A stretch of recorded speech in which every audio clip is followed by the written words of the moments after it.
Sup, my fellas, don't forget to leave feedback, and enjoy the story.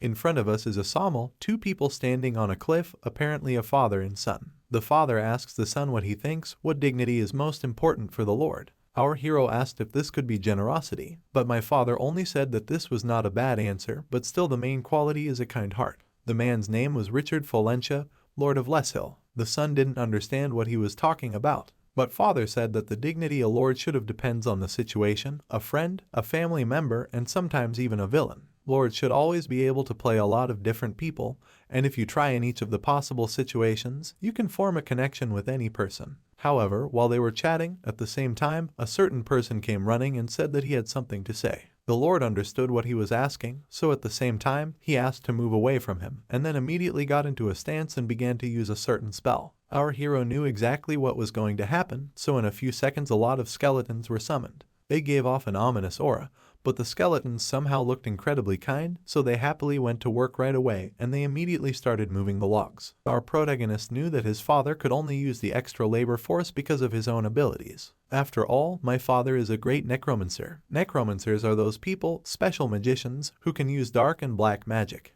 Many years ago, the Emperor of the Talhorn Empire sent 50,000 soldiers to resist the influence of necromancers. In Kizen, 10 necromancers were sent against a huge army, only 10 of them. But all 50,000 were simply turned into undead as well and ravaged the Talhorn Empire themselves. The end of the so-called Pink Tramp eventually forced the empire to retreat, and the rotting corpse of the first emperor met its miserable end on the throne of the Imperial Hall. So the necromancers started a new era and occupied half of the continent. But the dominance of necromancers was threatened by another power that ruled the other half of the continent, the Saints, the only enemy of necromancers, using theology to serve the goddess Dave. On the continent, a shaky peace is maintained between these two forces. But all this does not concern the life of our main character. After all, he lives in the Forest Hill, where necromancers live with ordinary people in harmony. This is generally a small town, which is not known even in the neighboring villages. But the main character's name is Simon Folentia, and he is the heir to the owner of this place. By the time Simon got home, he was met by his mother, whose name was Anna. Ree had just managed to make a soup infused with water and lesark mushrooms. Of course, you might think that these mushrooms are poisonous,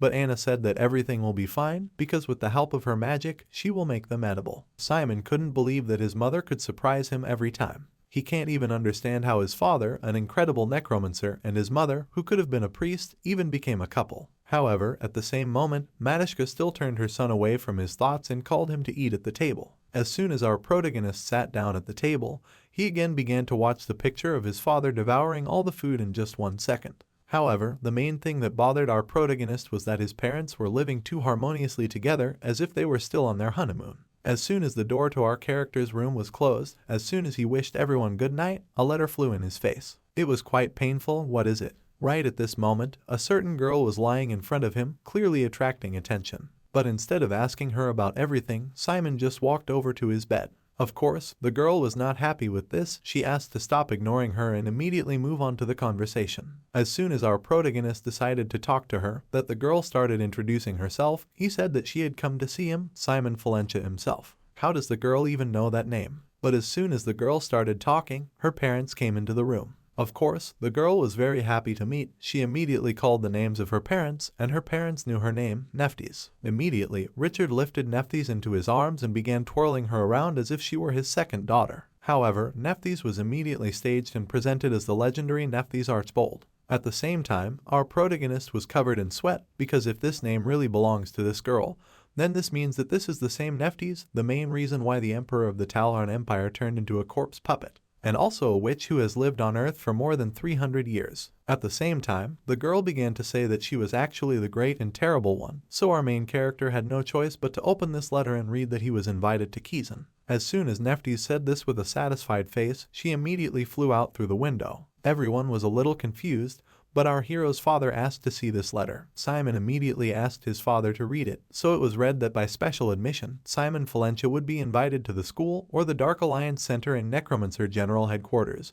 just like the school. Nephthys is the chancellor of this school, although she doesn't look like such a person. But where is this place located at all? My father immediately replied that it was located quite far away, approximately on the island of Roke, so we would even have to take a ship in another kingdom, Dresden, and make quite a long way to the island. But the father immediately put his hand on his son's shoulder and told him not to worry because there are a lot of interesting things in that place, and the island is not a boring place. Moreover, Kizen is famous for its stylish shape. Of course, this took our main character, but the mother immediately said that in this case, he would be very busy until the enrollment ceremony. After all, if all this happens in reality, then you should at least prepare yourself properly. You will have to learn skills at school, and to do this, you should open the core. Our character stood in confusion as the father and mother discussed who would have to teach their son the basics of black magic. That you'll have to learn some breathing techniques so you can forget about sleep altogether starting tomorrow. So now, after that very meeting with Nefties that day, the most difficult day of Simon's life began, the week of preparation for admission. Mom and Dad were saying good things about school life and how fun it would be,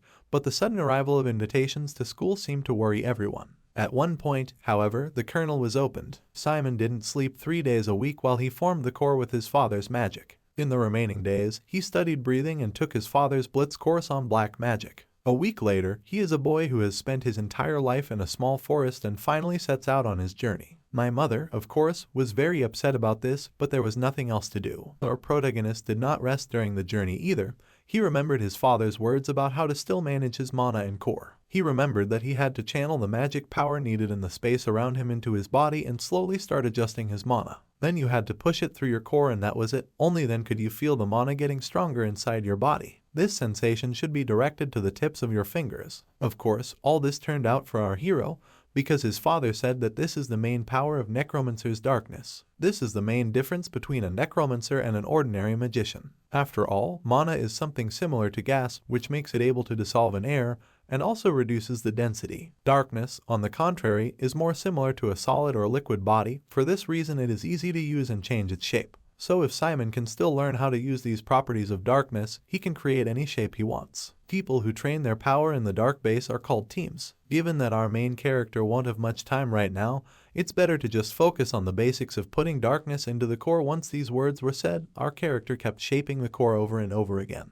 Of course, it was strange that the father looked so worried, but he certainly didn't look so sorry for his son, who was not doing well, but quite the opposite. He understood that it usually took between 6 months and 2 years to create a form out of darkness, but our hero was just able to reach such a huge level in just 3 days. Richard knew that his son was talented, but such talent could also have side effects. Richard had delayed building his core, hoping that he wouldn't repeat the mistakes of his youth, but right now, his talent definitely needed to flourish. It was at this point that Simon was able to recreate something in his hand. He asked his father to look at it, to which he replied that the color of his son's darkness is a beautiful blue light. Simon immediately asked if it was a good thing that it had this color. Could it be that he was talented, or was it a rare gift? But the father immediately said that it was just a beautiful color, which upset his son. At this moment, the carriage stopped, and the gentleman was asked to get out of the carriage. Richard said that although they didn't come to Kizen, they came to the border of the Dresden kingdom. Now our protagonist must go his own way. Richard was very apologetic for not being able to say it earlier, but he just can't remember this quality because it has its own history. From now on, Simon must make his own decisions. The father asked his son not to worry because he will cope with everything, and besides, the father believes in him.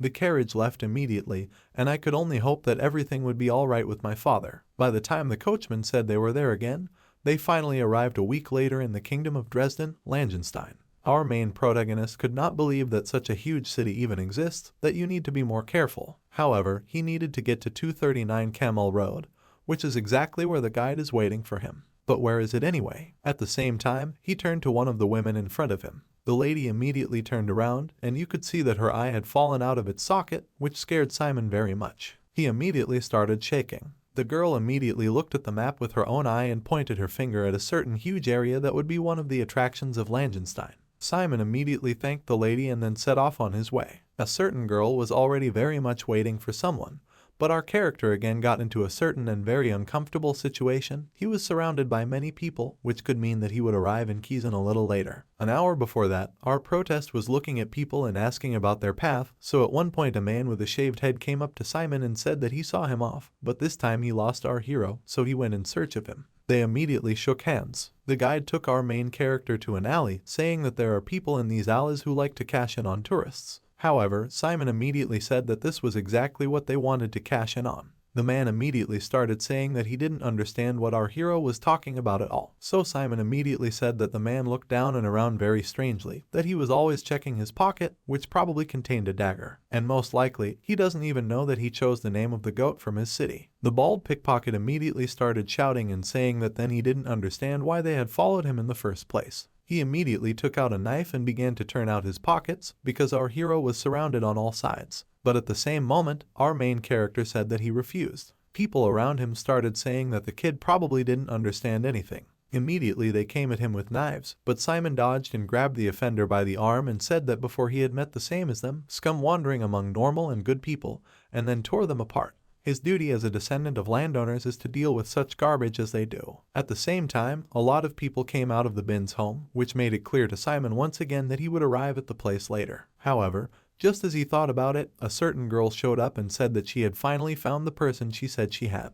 She also noticed that he probably had something to deal with. The bald pickpocket immediately asked everyone to calm down, because they had a benefit in the number of people, so it was only necessary to quickly finish sleeping with one and then break through to the second. Only here the girl clearly made it clear that there was a shop with skeletons right next to them. As soon as the humans started to be defeated by the skeletons, they started asking for help. The girl asked for the name of her clan, so people had to give out that they were from the Claven clan, which also confused the girl. After all, this was too big a clan for its Elchens to steal from travelers. The girl asked me to convey her words to her head that he should lower his head to the ground, put his hands behind his back and crawl face down to the main headquarters to surrender personally. The bald man asked for mercy, but the girl only became more angry. She said that it was her order and she would not tolerate that her order was not followed. Then she immediately turned to Simon and told him that she was a real guide. She took the hand of our main character and said that now they will go to her mother. Our main character could not believe who the mother of this girl is. But after a second, it became clear that her mother was Nephthys, who just went to get another portion of ice cream. Mother and daughter began to quarrel because what would happen if my mother lost? This was all very confusing for Simon, but there was nothing to be done, so Nephthys asked if our hero had learned anything.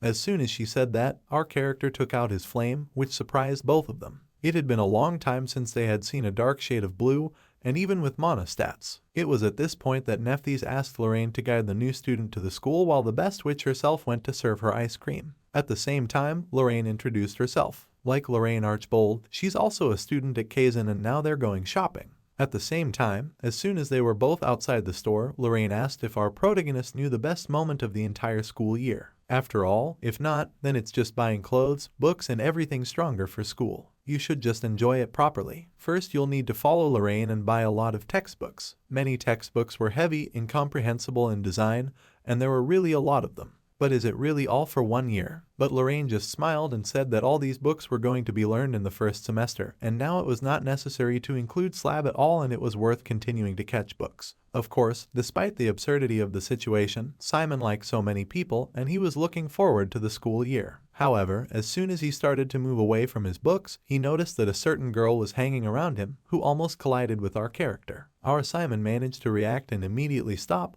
but the girl just took and crashed into a rack of books. The impact was heavy, so many books started to fall off the counter. These books might have left a bump on the girl's head, but Simon decided it was best to block them with his body. He thought that he was to blame for this incident, but still asked to put the books in their place. He realized that this was probably a new girl in Cadmium, too. So the girl Arpita Stabalast like Cindy Vives. Our main character also introduced himself, but the girl was a little shy and said that she was from the north of Shakedaw, so she didn't have any friends yet. Simon also revealed that they were in the same boat, which made Cindy very happy. She immediately lowered her head and said that if Simon didn't mind, she would like to say hello to him at school. Simon didn't mind, because he also wanted to ask for it. Cindy immediately said that she would go, because her father was waiting for her outside. As soon as the girl turned around, our character called Cindy's blade and asked her for one more thing. He asked for his wallet back. Cindy was taken aback, because how did he know what she'd done? She thought that if she used spiritual magic, she would definitely not be caught. But did he just notice it, or did he choose spiritualism? The girl immediately began to ponkin, and then her strength returned again, and she said that she could not believe that she would study with such students in Kizen. She started jumping around the library and started saying that if they both chose spiritualism, they could see each other every day for 3 years in a row, and then immediately threw the purse into our hero's hands, saying that she was waiting for them both to meet at school. As soon as Cindy left, Lorraine came back and said that the library had finished copies of Introduction to the Dynamics of Darkness, and asked what kind of girl was that next to him, did he make friends. But at the same time, when Simon said that everything seemed to be true, Lorraine asked to be open with her, because if you like someone, you can tell her. Of course, Lorraine did that. But then she said that if it was all over, then it would be worth dealing with the bag, because it would not be the bag that ordinary people use, but the one called magic equipment or subspace. Our main character just caught fire with this purchase, so after a few minutes they came to a very pretty woman who was selling just some rings with subspace. Lorraine said something that surprised the old lady, which only meant that they were all familiar with the ring's data. After a few seconds, the old lady showed a certain ring, saying that such as it is still not on sale, but it can still be sold. Simon immediately tried it on, and then the old lady asked for it to be infused with mana. Once the mana was infused, there was a certain lever that was worth pulling. As soon as the lever was pulled, a certain space on the floor opened up. Lorraine asked how much they should pay Kalko for it. Stephanie immediately replied that they would owe about 5,000 gold, which was very much over budget. Our main character started saying that it was a lot, but Lorraine said it was fine because it was her mom's money. She doesn't know the details, but it seems that her mom owes Simon's parents a huge debt, so she's just paying it back. Don't even think about it. If he's going to thank Lorraine's mom, all he has to do is study hard.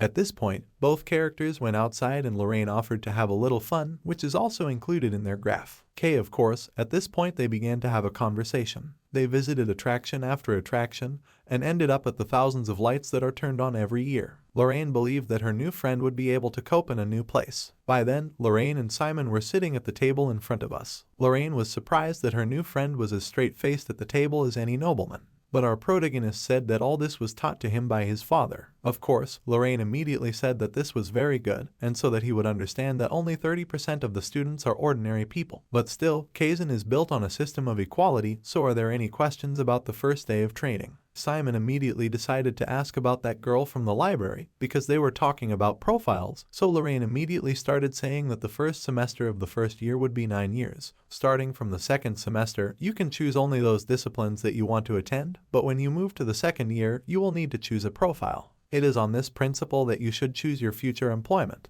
After all, when it comes to working in groups, students with pure strength are especially popular. Do you have any thoughts on Simon's profile at all? But he only said that he was interested in the vocation because what Lorraine showed him was just wonderful. Lorraine said it was really fun because it made you feel like you were a devout magician. One of the case's deans is Professor Hongpyeong. Lorraine is still afraid of him, and the other professors are really cool, too. So the conversation went on until nightfall, when the two heroes should have already escaped to their dorms, which is exactly what Lorraine was talking about. Simon thanked her very much for such a good time, and even said that he would never forget this day for the rest of his life. However, as soon as they were about to leave, Lorraine became embarrassed and said that there was something else she would like to say, even if she missed the moment. She said that she was also new to the academy, so she asked for some friends in the academy. This information surprised our staff very much and left them in shock. However, after a few moments, we can already notice that he was near a lot of people on another morning. Everyone had a different style, they all climbed aboard the ship.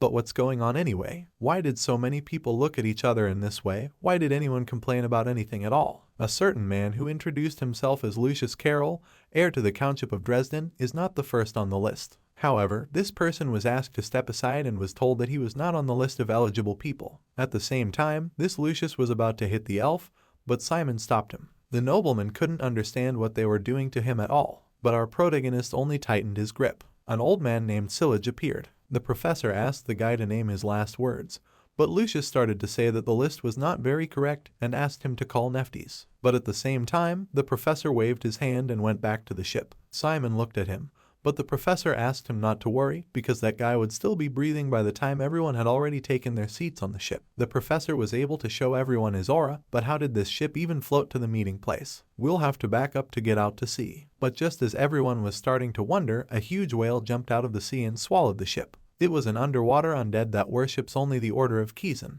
a whale from the underworld. At this moment, all the students were in the whale's stomach. This was the monster that floats across the ocean through West Weep and bites off a portion of any port Kizen pointed out. And once a year, it transports new students to the school as a high-speed transport. Many people could not even think that inside the vein it would be so pleasant that in general someone would even dare to live there. Sure enough, the person who was sitting next to our protagonist said that they were in an uncomfortable situation, but now they can finally step outside. This booth was presented as Rovan. He is the same student as Simon. However, what exam did our main character take? Of course, our protagonist didn't pass any exam, he was just handed a letter, so he decided to say that he did the same thing with the darkness. By then, there was an announcement that they would soon be able to arrive at their destination. The water became rougher and the ship began to shake, so the professor asked no one to get up from their seats. As a security measure, it would be worth doing something at all. However, as soon as everyone calmed down a bit, Simon saw that a certain island had opened up in front of him. At the same time, the professor waved his fingers, saying that they were still there. He asked everyone to create a form and then pointed out where to go for men and where to go for girls. He asked them to change as quickly as possible and gather outside. Simon was glad because in fact the uniform was gorgeous. Many people talked about its properties, but still, the girl's uniform was more beautiful. While our main character was walking forward, Rowan was standing behind him and saying that this uniform suits them very well, that he can't even believe that they are in this academy. And also the fact that there are a whole 1,000 students in the first class. In the second year, this number is reduced to 300, but in the third year, 150 is barely typed. He said that only the top 30% will be able to go to the second year, and there are a few people worth watching. For example, the official heiress of Ivory Tower and all the other rising stars, such as Darwin Carradine and Jay Sanders. But who was the big guy up ahead anyway? Of course it was the half-giant Shade El Mayer. On the other side was the year's best student, Lorraine Archbold. Everyone thought that she had entered by special invitation since she was Nephthys' only daughter, but Rowan had heard that she had passed the exam with excellent grades. She didn't take first or second place on the test, but still felt that they were the best. By that time, everyone was being asked to pay attention because the ceremony was about to begin. The professor's show was beginning. Shoe covers came out first, but Simon was more upset that Nephthys wasn't there, even though such a great and famous chancellor might have come for the first years. At that point, the students were asked to stand up and take the oath given by the best student and female student. Who will it be? At this point, those who are called professors were asked to stand up, namely Serna Eindark, who was in the first enrollment, and then Simon. The entire room fell silent, but Simon and Rowan couldn't believe it. At the same moment, our main character immediately got up from his seat. Half of the entire new school started looking around at him. As soon as Simon walked out to the girl standing next to him, a strange feeling came over him. However, at the same time, the girl who was standing next to them asked not to worry. She said that they should just read the very message that they were given. At the same time, both students raised their hands and began to recite their vows in unison. After this incident, classes began that our hero simply could only guess about. He couldn't believe that all 14 classrooms would be packed for the entire day. But what annoyed him most was that almost every student in the school was talking about him. The first day of school, and our protagonist is already on pins and needles. But what was his first lesson? As soon as his notebook was opened, you could see that the first lesson was summoning magic, which is the same magic that his father uses. This means that if he takes this course, he will become exactly the same as him. Simon just lit up. At the same time, the teacher came out, thinking that some people associate necromancers with dark and gloomy figures who command corpses in the dark. But this is all in the past, because modern necromancers are smarter, more practical, stylish, and fashionable. This was a new generation of necromancers. Now it was Bahal Amager, Catarology, a first-year professor of Catarology, a young necromancer who rose to the stars and became a crown lord until the age of 30. He is an idol with unsurpassed popularity among Kizen students. At the same time, Bahal began to say that he would teach his lesson to everyone in the first year of training. The entire Tutu class immediately started shouting with pleasure until the roll call of each other started.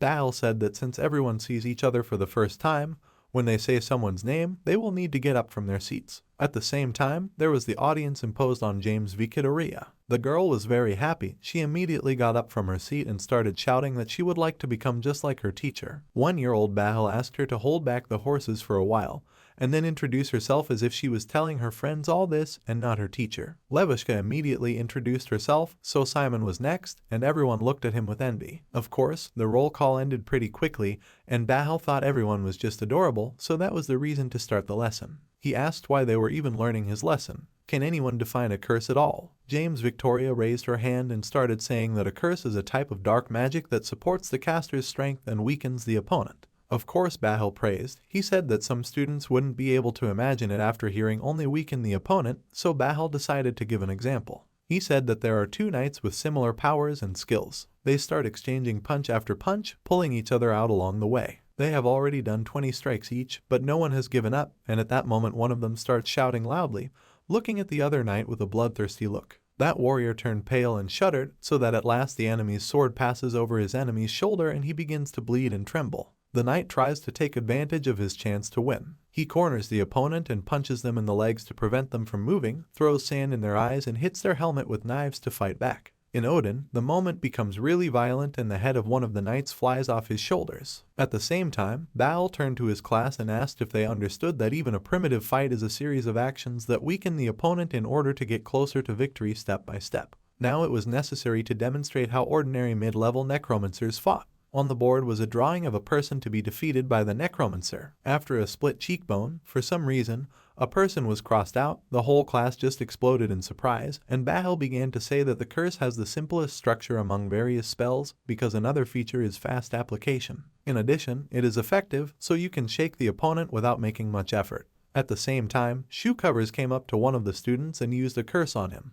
The apprentice passed out, and Baal took out his knife and hinted that this is how necromancers fight. Baal immediately broke the spell on our student after the student screams and said that more than 80% would probably take his lectures next semester because he has excellent compatibility with other subjects. Baal just wanted to be taught his specialty because no one else could give them the opportunity to curse their enemies. It is his subject that is considered the main one, and the main reason to study it is the priests. It is his item that is the best way to fight the enemies of necromancers. Of course, at this point, Baal stood up in front of the entire class and said that necromancers have a curse, but priests have a blessing. Their difference is that one spell weakens the target while the other increases it. Can someone explain why a curse is better than a blessing? James raised her hand again and said that the curse was applied faster, which was why it worked faster. Baal said that this is an interesting opinion, but still said that it is wrong. He said that if you only consider the speed of casting a spell, then the academics agree that a curse that passes through the opponent's resistance is slightly slower than a priest's blessing.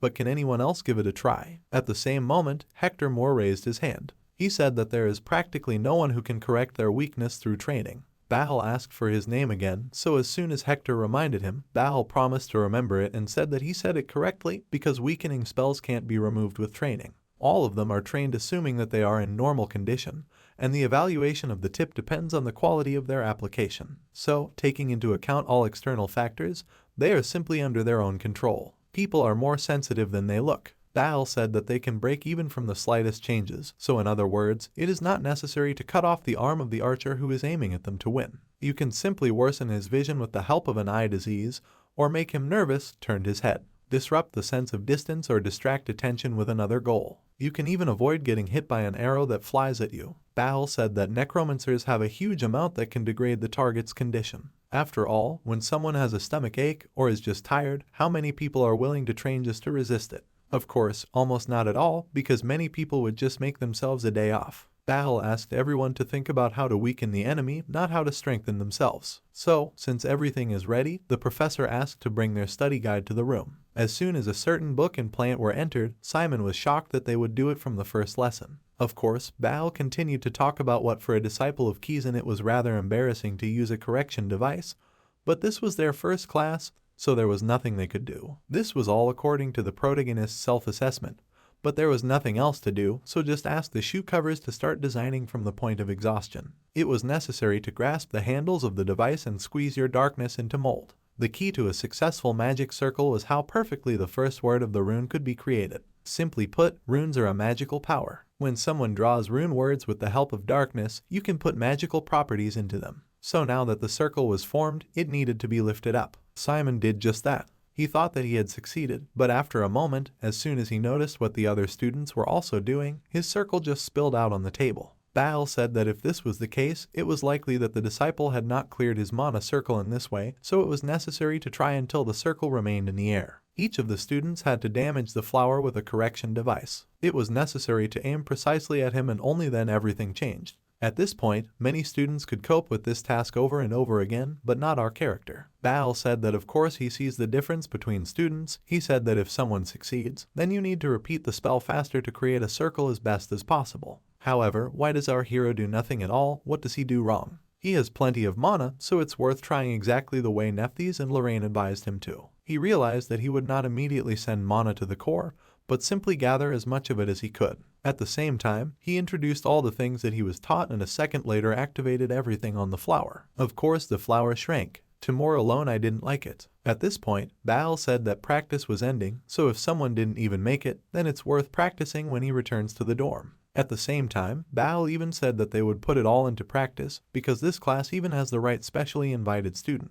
Baal asked Simon to step forward at the same time. Then Baal decided to test out who would be a good opponent for our character, so he decided to call Hector Moore. The rules were announced. You need to use the depletion spell as best you can. The winner is the one whose knees and buttocks first touch the ground. At this point, Hector asked not to use his curse with the device, so Baal appreciated the request. Of course, Hector looked pretty smart and he had a good build, which amused Shoe Covers a lot because he was even able to show off after his words. But what about Simon? Simon said that he would stay with the device, so as soon as Shoe Covers announced that it was time to start, our character immediately began to collect his mana on the device. But it was already very late, because you could see that his vision began to deteriorate, his legs began to shake. One could conclude that Hector had accomplished his mission. Our protagonist also didn't want to waste any time, he also tried to recreate the circle. Time after time, his form failed, and Hector continued to use exhaustion on his opponent. BSK said that the invited student was just garbage, could not use a single curse,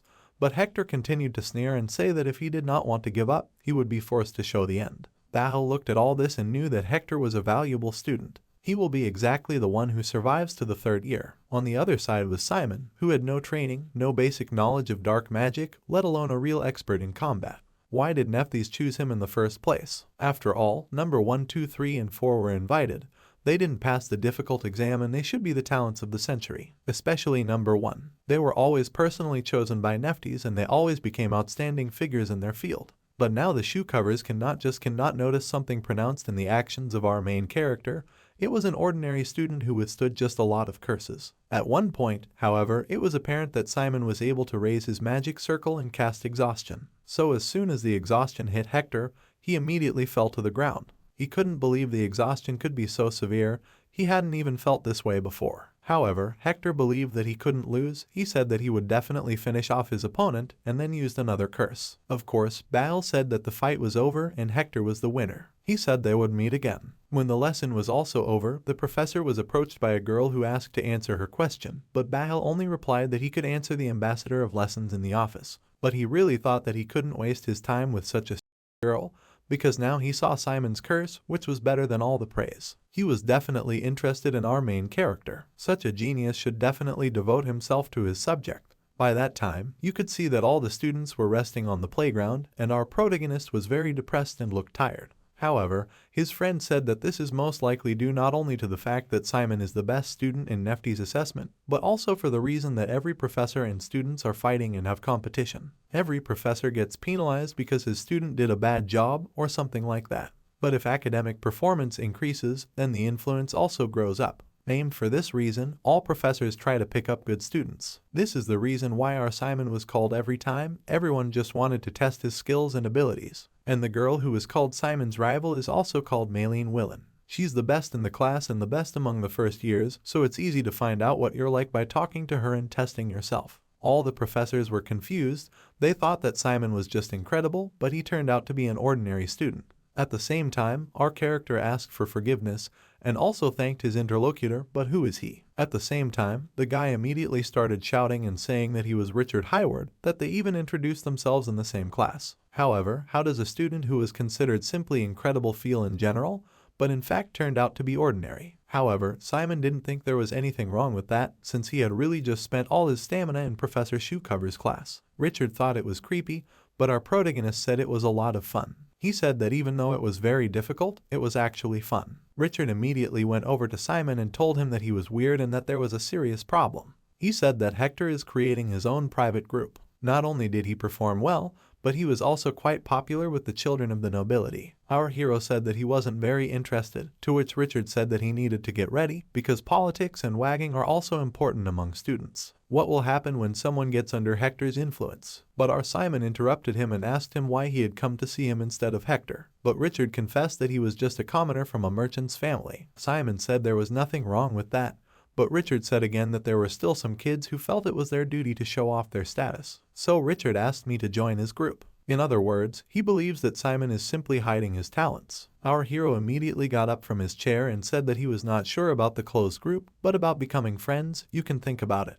Richard immediately started waving his hands and saying that such words were inconvenient to hear in Kizen, but because he was smeared, he said that making a friend would not be so bad. However, as soon as they both shook hands, Richard said that it was time for him to run to class. It was at this point that Simon realized that his next lesson would be summoning. He will definitely be able to summon the same creatures as his father. While our main protagonist was moving to his seat, all the students looked at him and said that he was the biggest farce in the history of Kizen. Presumably, many people even think that he is better than Lorraine, Shadel, and Cerna, which is considered simply absurd. Of course, Richard said not to listen to anyone. However, as soon as he looked at Simon, he noticed that he didn't give about all the people. He was looking forward to the lesson too much. At that moment, a certain person who looked more like a guy than a teacher entered the classroom. He said his name was Arendea, that he was their teacher. He immediately started saying that his lesson was the foundation of all necromancers and their history. Of course, the academicians don't admit it, but it was hard to admit it because they all originate from coffin bearers, coffin robbers, and so on. All this information shocked the students, but the teacher kept talking and said that if they thought his lesson was difficult,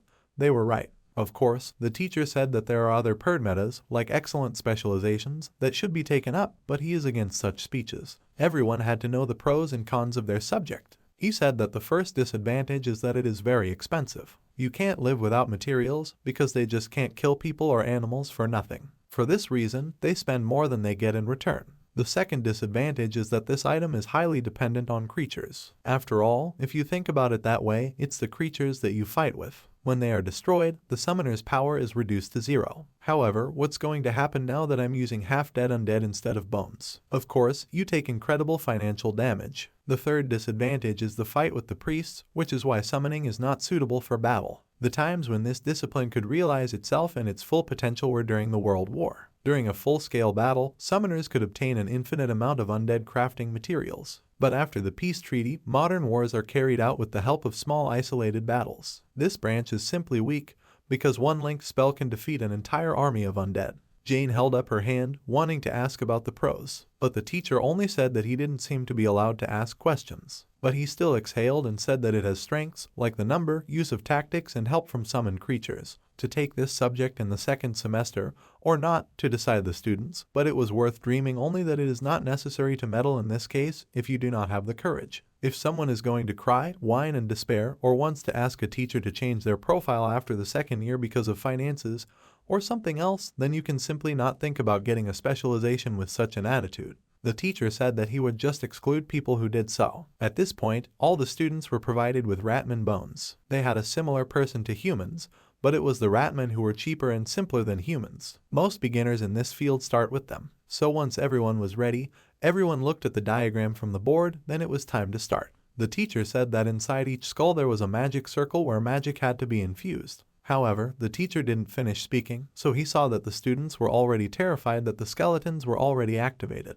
Many of the students were actually scared, except for Simon, who had grown up as he was already used to the sight. The teacher also asked everyone to get used to it, because this is what they will have to do every day. He also said that if they want to continue working in this field, they should note that there are 206 bones in the human body, but only 53 in the ratman. So all you had to do was find the vertebra with the number 2 and attach it to the skull. Assembly does not cause any problems alone, because skeletons tend to become the same as they were before. Even if you make a mistake, you can then redo everything. By the time everyone was almost done with their skeletons, our Simon was able to assemble his first skeleton, while his Richard didn't understand why his skeleton was acting so strangely. At the same time, Simon came up to him and told him that he had not fastened his body properly. By then, the lesson was already over, so the teacher asked Simon to come out to the blackboard, as well as Hector. It is these two who will compete to collect the skeleton as quickly as possible. You couldn't use your hands or anything like that, because the main task was to pick up the necklace from the table. Our main character thought and believed that he would succeed. He definitely had to win this test. However, as soon as he looked at the board, they were all told not to cheat, that they should do everything in order. But the numbers are also gone. This is exactly what their teacher said, that this environment is not the easiest. Of course, Simon was determined not to give up, because he had just assembled the skeleton himself, so all he had to do was remember the sequence and the connections between the bones. He had to start with the second cervical vertebrae. Of course, at this point the teacher was looking at the two students. He realized that our protagonist had never assembled a skeleton in his life, but more probably just relies on order and structure, so he relies on memory and knowledge. And what he learned in the preparatory course obviously helps him, but he avoids mistakes in critical places thanks only to his intuition. Of course Moore is talented, but what about someone who doesn't pass the test? What if he fails the assignment? Does he not even take the prep course? Hector is the only one in this class who has the talent for the professor's class. It was Hector who thought he'd win, that he'd finish. He was the one who hoped to smash our protagonist to smithereens so that he would never stand up to him again. He thought it was necessary to make a mockery of Simon to break the guy's confidence with a first pass. It was at this point that Hector's rat was done. It immediately climbed up on the table and took the necklace. If he didn't let it out of his hands in 5 minutes, he would definitely win. But our protagonist thought he could still do it. He thought about the fact that Hector went to prep school, so it's not surprising that he shows himself at his best. So instead of struggling to remember the knowledge from the lessons, Simon thought of just giving up. He had to follow his instincts himself. He immediately broke his mouse skeleton and decided that he would do everything by instinct again. No one could understand what he was doing. Did he give up? Maybe he didn't have the strength to continue. How did he become the first? But only Richard thought of Simon in a good way. He thought about and recalled the professor's words about taking the necklace with the skeleton instead of making the skeleton perfect. Samino also thought that he didn't have time. He had to forget about the complete structure and make it simple, giving it the ability to move. The mouse's forelimbs consisted of 20 numbers, so it would be better to get rid of the 30 seconds. The teacher noticed all this. He just couldn't believe that an ordinary student could guess to make a rat-like mouse from which they had evolved. Of course, the skeleton wasn't perfect, but it was undead and it didn't need to be in perfect order to move. How can a student even rely on personal experience rather than a course? Here something went wrong. Here the class erupted in screams with Simon's name. But Hector immediately realized that he couldn't stand it. He couldn't stand the fact that Simon was back in the spotlight, that he was no longer supported. Hector immediately ordered his skeleton to destroy our protagonist's skeleton. He thought he had won, but in fact our character took the chance in the arm, which was no longer part of the skeleton. The necklace was now in Simon's hands. Hector immediately started yelling at his teacher, saying that it was nonsense that he had asked to take the necklace with the skeleton, but in fact it was only a bone. But Simon immediately said that he didn't think so, that it was just a bone. And then a few seconds later, he recreated the skeleton again. He said it should work now, which put Hector in a very uncomfortable position. The professor, of course, when he saw all this, said that he'd had enough, that Simon was the winner. Our main character was just incredibly happy. He immediately lifted the skeleton of a mouse in the air and said that they finally won. At this moment, it was evening outside, and many teachers were gathering in the office to discuss the first-year students and other students who had talents. Some were able to make a potion, some were just good at it. However, what about the heiress of Ivory Tower? But the teacher only sighed and said that she now understood why the tower was so proud of her. That they understood everything about that half-giant, who seemed to have a hard time with magic, but that half-giant was very interested in using it. But how did Professor Bahil's lessons go anyway? Didn't he really have any? Bahil immediately took his cup of tea back and said that he had a class, and now he wanted to talk about the guy who had been chosen by Neftis. He'd obviously lost out to another student, but he wasn't sure he had such a fabulous talent. Of course, he had good stamina. He took out 9 curses in his first lesson, but that's definitely not for picking the best. However, did Aaron have a lesson? Aaron immediately poured a drink into his mug and was asked by Bahil how did he like the guy with special clearance. Aaron immediately started looking at his mug and said that this guy is slow, mediocre, but still has originality and creativity. A lot of people don't think this year's #1 is special, but what surprised Bahila more was that Aaron praised anyone at all. Aaron is known for his hard character, and for him to say that, the boy must really like him. All these adjectives that were used in relation to our protagonist are the best things you can hear from Aaron's mouth in life. He's the boy that Neftis chose and who could please the selective Aaron. This year is sure to get a lot more interesting. At that moment Bahil, who had been very thoughtful a few seconds ago, turned to Aaron and asked if he was keeping his last year's words about never practicing with his students in person again. Aaron definitely turned pale, but that was when Neftis entered. Everyone thanked her, and Bahil even gave her an ice cream, which the Chancellor clearly liked. Of course, Neftis said that Bahil was a toady, but she liked it a bit that everyone was trying to please her. At the same moment she was given a chair. She immediately started asking if they had made sure all the students were confident, who had made the biggest impression, and so on. So Neftis asked to report back to her about all the problems, and since it was the first day of school, it was okay to go as early as possible. Aaron immediately turned to Neftis and said that he would like to talk to her about something. Neftis immediately said okay, she agreed. But what would he like to talk about? But of course Aaron said that he would only tell her when they were alone. Bahel believed that he always does that, but still Neftis will not tell him what he wants to know so easily. At the same moment, Richard and our protagonist decided to look at the seats that were left vacant, but realized that all were occupied by their classmates. After all, their class had lasted 3 hours. The girl apologized, but there were no rooms with 2 free seats left on the second floor. But there was also nothing on the third and fourth. Richard asked to exchange with someone, but our Simon only said that he wanted to look around on other floors. Of course, the girl decided to help since they all wanted to. But as soon as she began to move away, she was immediately bumped into by some guy who clearly made it clear that he valued himself above the girl. They asked why she was getting under his arm in the first place, making the girl blush time after time. She apologized, so Simon had to get into the conversation and say that they were talking to the girl in question, so it was all of them who arranged the collision.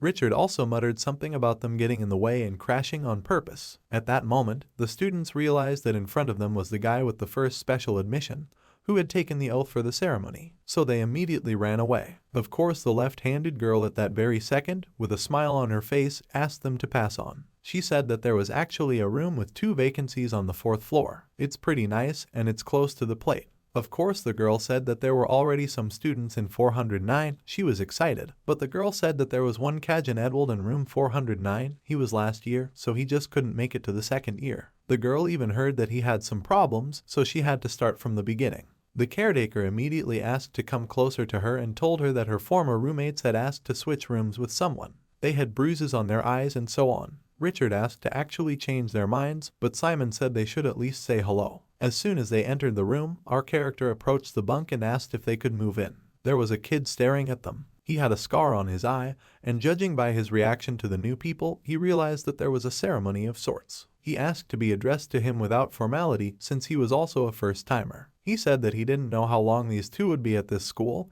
but he asked him to keep 2 things in mind. First of all, don't poke your nose into his business, and secondly, don't make any noise when he goes to bed. Only when he's asleep can you start singing and so on. Richard was shocked, because didn't it mean that they could just stay in the room? At the same moment their neighbor decided to fall asleep, so our protagonist had no choice but to approach the caretaker and say that they were staying. The caretaker, of course, said that if there was any problem at all, they should go to her and she would immediately report to the manager. At the same moment Richard and Simon entered the room, Richard could not understand whether their commandant was asleep or not. But as he thought about it, his books fell to the floor, causing an incredibly loud noise. Of course, he was afraid that the boy would wake up, but in fact their neighbors didn't really wake up. Richard thought they had a pretty nice neighbor, so at that very moment he decided to check the bathtub on the 2nd floor. Our protagonist could not believe that there was a bathroom, and Richard, already walking on the wooden floor in the bathroom, asked, has he never seen a bathtub? Had he grown up so deep in the mountains? How much does he not know how to use a bathtub that he is always surprised? As soon as everyone had finished their business, Richard said that it was very good that our hero had gotten into this school, but whether they could stay here or not depended on their grades. Simon heard and was very afraid, because he knew that only 300 students reached the 2nd year. Richard confirmed his information, saying that now they were in the defense period, but there were really a lot of people. We just had to watch and wait, because soon half of them would be expelled.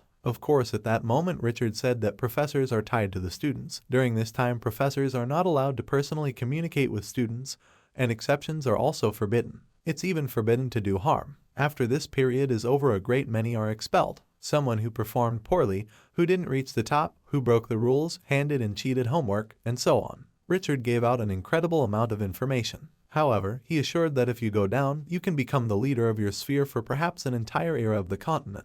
Our protagonist caught fire, and Richard immediately rolled over on the bed and said that he thought that then you can become anything but a member of the royal family. But still someone would be willing to give up the princess for such a man. From that point on, our character decided he was going to be very busy. Richard of course hinted at money, but at the same moment a suitcase came out from under the floor. Simon said that he had a subspace as well as a skeleton kit for an island ratman. He'd bought the kit to train with. Richard couldn't believe it, because he had just left school to train again, and this time he would assemble it correctly. But our hero only said that he would listen to his intuition. Within seconds, the mouse was ready. Richard said he had assembled one just like it in class. But at that moment our protagonist said that this time it took him less time, but still his legs are wobbly. A second later, the mouse was smashed. Richard couldn't understand why his friend had done that. However, our staff only remembered that skeletons tend to recreate their shape. He began to feel all the bones around him and decided that if he memorized the order, reassembly would not be so difficult. It was at that moment that he applied the regeneration and the bones from around the room began to come together. Richard couldn't believe that a given bone from across the room had flown in and recovered. But it was too late to be surprised. But when would Simon himself go to bed? But Simon only said that he still wanted to practice a little more. Tomorrow, their first lesson would be the dynamics of darkness. At that moment, our protagonist put the mouse in front of him and told him that they would now follow the pattern.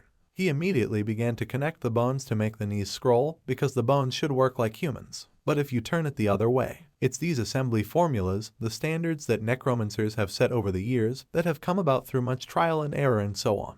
Each one has its own reason and meaning, for in repeating the assembly personally, Simon realized how incredible the previous generations of necromancers had been.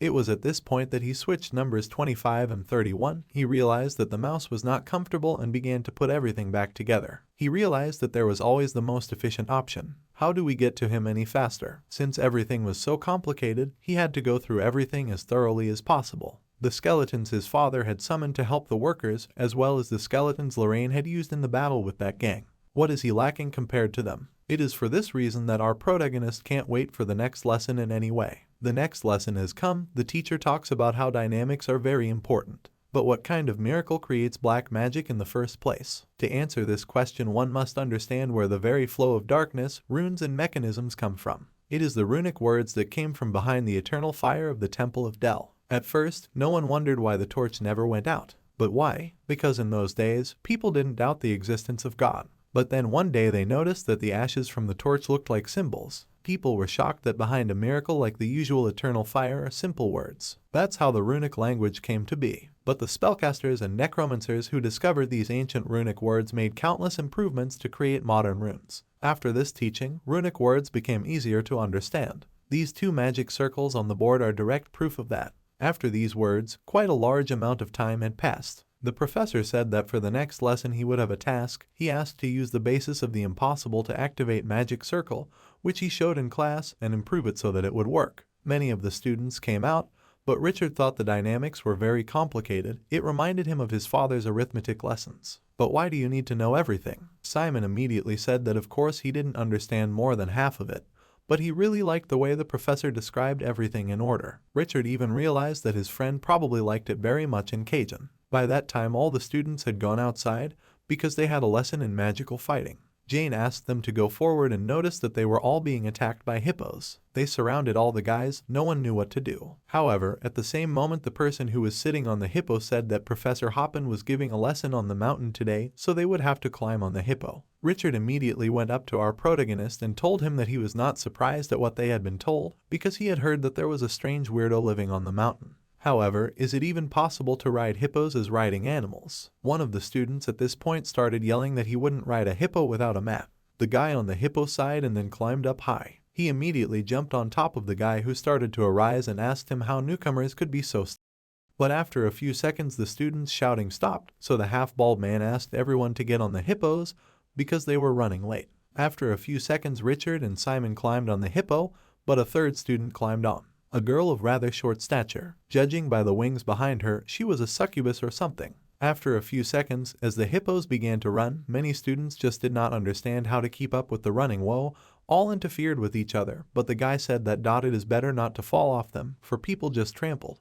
After the hippos stopped and the students made a break, they began to distribute bottles of water. The girl sat and realized that she was very thirsty until she heard loud words that were not understandable. For some reason, the teacher had confused the words, which could mean that she didn't really have much contact with people. Hopinton Sokum Marlet came out. She was the one who would be teaching the new students magical combat this semester. In front of us stood the giant undead monster that burned the lands of the 4 feudal lords to the ground, Hydra Kundar. It had become a legend among necromancers, as a person who had fought this monster for 5 days and broken all of its 100 necks single-handedly achieved victory. Professor of the magic field. The teacher immediately asked everyone to stand in a column of 4 people, but again she said it in error, so we had to figure it out. At one point, the teacher just started running. But of course many people couldn't keep up, they were very tired, and the teacher kept running. She said that in her magic combat class they would study and strengthen the body with darkness and learn strategies. Necromancers who specialize in magical combat are called combat necromancers. If one reaches a certain level in training like them, darkness will flow in their body like silk and form a robe.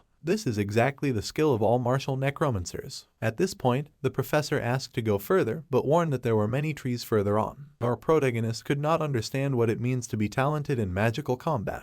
But at the same moment he noticed that many people began to jump through the trees, while Richard was incredibly tired behind. Simon even said that he used to have a lot of mountains in the village where he lived, so he was used to this. The teacher looked at all the kids and then stopped in front of the cliff. She immediately said that all the children would have to go over it. But how would they do it? By using their peculiarity, of course. Because instead of gathering the darkness in the palm of your hand, it could be channeled to your feet. She asked everyone to follow her and started doing tricks in the air. She said that if everyone saw, they would also have to do a double jump in the air, because when they jump, it would be worth it to send the theme again and spray it. As soon as she said this, she immediately jumped over the abyss. Many students began to try this method, but they still succeeded. Our protagonist decided to think it over while Richard told him not to get worked up and immediately went forward. While Richard flew, he was overtaken by Hector, who clearly wanted to show himself at his best. Our protagonist at this point decided to check everything. He went up in the air, everyone shouted in his direction. However, as soon as he landed, everyone was shocked, even the professor. She said that he did a great job, which made Hector very angry. As soon as the children crossed the cliff, the professor said that they should pick up the fallen students and go on.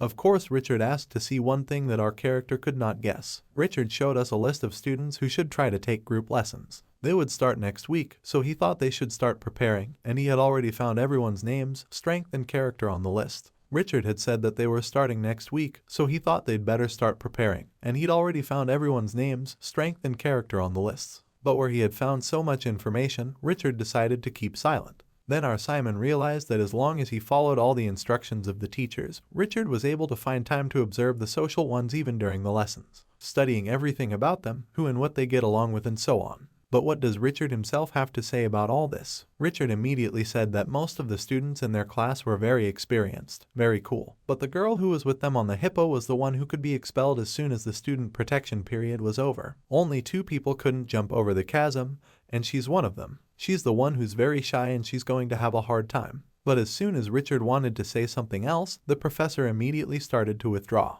At that moment, all the students noticed that a huge crowd of hippopotamuses was coming at them. Our protagonist immediately decided to dodge with the help of this skill, which he learned. He could not understand, because Richard told him that during the defense of students, they are not in danger. Those who couldn't dodge could be injured. But as soon as he looked at everyone, he noticed that everyone was using their own way. He thought it wasn't worth worrying about anyone. He was already very upset, so Richard asked him not to worry too much, because all the hippos were under the professor's control. While Richard was on the stick, they saw that the hippos were just running around the fallen boys. It was at this point that the teacher asked everyone to stand up. The girl was shocked, but it was already time to set off again. It was at this point that the professor asked all the guys to come up to her. All the students were shocked because they found themselves in an incredibly clean and beautiful field. The professor said that they could rest, and since everyone was tired, she called the academy and decided to serve lunch to everyone. Immediately, all the students became very happy. Our protagonist immediately began to say that their professor is very different from what he had heard about her. However, as soon as he told everything to Richard, he said that he couldn't believe that his friend believed in such stories. However, the professor asked everyone to get ready because they had 10 minutes left.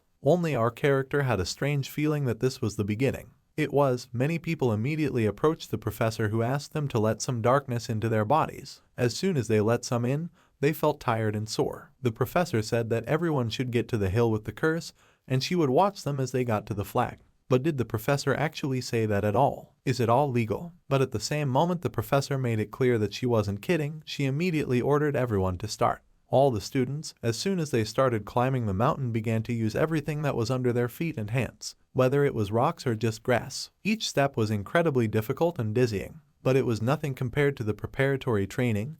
It was all about stamina and willpower. If Simon failed here, he wouldn't be able to catch up with the rest of the class. That was the feeling that drove him now, and he realized that he would do absolutely anything no matter what. At the same moment, Hector came into view, making it clear that he was ahead of his class for a reason. Hector activated some kind of curse weakening, but still did not understand why our character even keeps up with him. Moore immediately started climbing more and more. He thought that this time he would crush our hero. Both men had already stretched out their hands, but then came the foot of a certain girl. It was Malin, whom the teacher asked to tell how she had gotten so fast. But Malin only replied that there was nothing to her credit, she had just solved the formula and lifted the curse. Both boys were shocked because they did not know that it was possible to lift the curse. But as soon as the professor was distracted, she was informed that they had a student with a sprained ankle. The professor ran, but also asked all the students to get further away. Hector was pissed off, so he also removed the curse from himself and went forward. Our main character was just shocked from such a picture. Hector immediately went up to Malin and asked her if she thought she deserved the first place. Didn't she think that he couldn't break the curse as well? But Malin just said she didn't care. Hector took that as an insult to the princess who lived in the tower, so Malin had no choice but to offer to fight.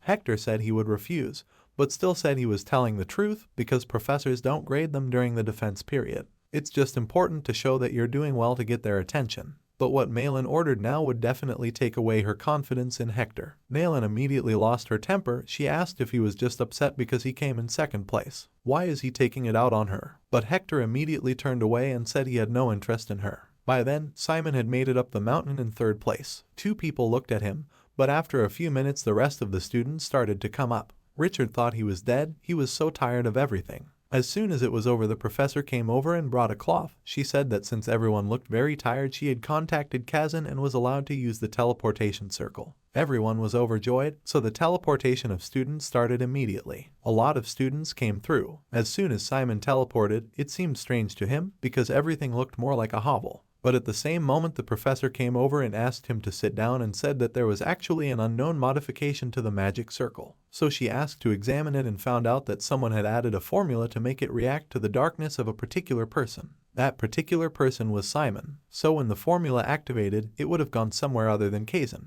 Is there any idea who could have done this? Simon said no, so the professor only said that it was in her house, not anywhere else. However, there was one thing she wanted to discuss, even though it was forbidden to talk to students during the period. But from what she'd seen, there were already professors who had violated it. She asked if he would like to get out his profile for magical battles. The professor said that she could accept him as a student. She would be responsible for the training that the professors do. She also said that it's a very rare opportunity as you can only take 3 students a year. How does he like the idea? Our hero of course replied that he didn't know how to answer because he didn't perform well on the morning of the professor's 5th key. He could hardly keep up with everyone else and only came in 3rd. He said that the professor's decision was wrong. However, the professor just crossed her arms and said that students may need skills and rankings, but professors need talent. She asked if this was the first time he had used darkness to jump. After all, if it was the first time, he had already jumped the highest. He was the one who used willpower and stamina when climbing the hill, unlike those two. So even though he had already demonstrated the best. The professor looked at her student's face and immediately asked if he wanted more compliments. Because if he did, she could confidently say that she could make him stronger than anyone else in a few years. But at the same moment our main protagonist stood up and apologized because he would rather refuse. The professor couldn't understand why it was like that. But our Simon said he just wanted to go deeper into another field. The professor immediately reached out and said that she would then try harder during the year to change his measures. When asked why she was doing so, she said that out of pure curiosity, she wanted to see how strong he would become and how far it could all go. So since that was the case, she now used a circle on the ground and asked him to walk into it. She asked him to come to her if he needed anything. She also told him that she would see him in the next class. At the same moment another student of the professor came into the room.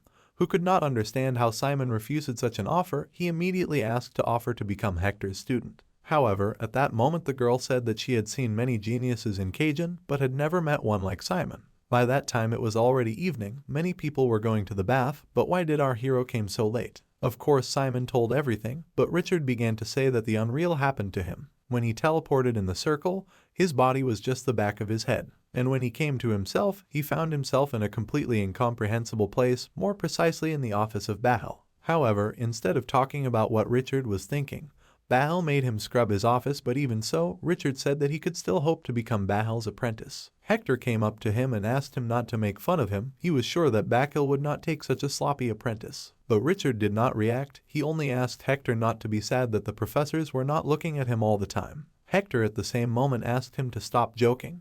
But Richard obviously started to sarcasm, which made Hector lose his temper. At the same moment he used magic to nail Richard to one of the walls. Richard started to gasp, but even now he found a moment to give the bastard the middle finger. Hector began to stop, asking him to stop, but even at this moment Hector threw away all his assistants. Our protagonist had no choice but to hit Hector, and that's exactly what he was waiting for. Hector thought it was time for a man-to-man showdown, but as soon as he calmed down a bit, he noticed that soap was flying in his direction. It was Kizen, who asked everyone to calm down. Everyone had heard rumors about him, so they almost fainted, but Hector asked him to be careful because he would not let him get away with it. Our character thanked him, but Kizen immediately turned around and left. As soon as he left, our character asked Richard to look at all this and let him realize that Kizen is not such a bad person. Finally, the weekend came, but what was Simon going to do? Of course, he had no plans, which upset Richard, and he said he was going to Rochester, a town nearby. Richard said he was going to plan a business there. It is Kizen that provides all the benefits to its students, but the amount is not enough to live on when you go to high school. However, Richard thinks he can still get an academic scholarship, but grades are hard to earn. For this reason, he will invest in earning as much as possible. However, it is our protagonist should also think about it, because professors will not give extracurricular material for free. When the period of protection of students is over, this all surprised our hero, and he remembered the words of the teacher that his subject will cost a penny. Of course, Simon did not think that he would have to work so hard, so Richard said that he would go to the neighboring town for now. But then he waved to our hero and said that Kizen should not catch him. By that time, Richard had already left, and Kizen, to whom our hero wanted to give a gift for the rescue, just did not appear. So what to do? However, at that very moment, an outline appeared at the end. It was Neftis, who would be very happy to be let in because she had climbed to the 4th floor. By then, Neftis had asked how things were going at school. Our protagonist immediately began to say that the first week was great, that he was very interested in everything. At first it was a little difficult, but his new friend helped him to get used to it. Neftis immediately started laughing, saying that she thought it would be a bit difficult at the beginning. But it was good that he was used to Kizen. It reminded her of when Richard was a student. Of course, it was strange that Simon was the one acting like an adult, but his father was too smart and caused a lot of trouble. He was making fun of the professors, trying to run away from classes, so that several times we had to drag him back by force. All this made our staff worried, because his father at home was different.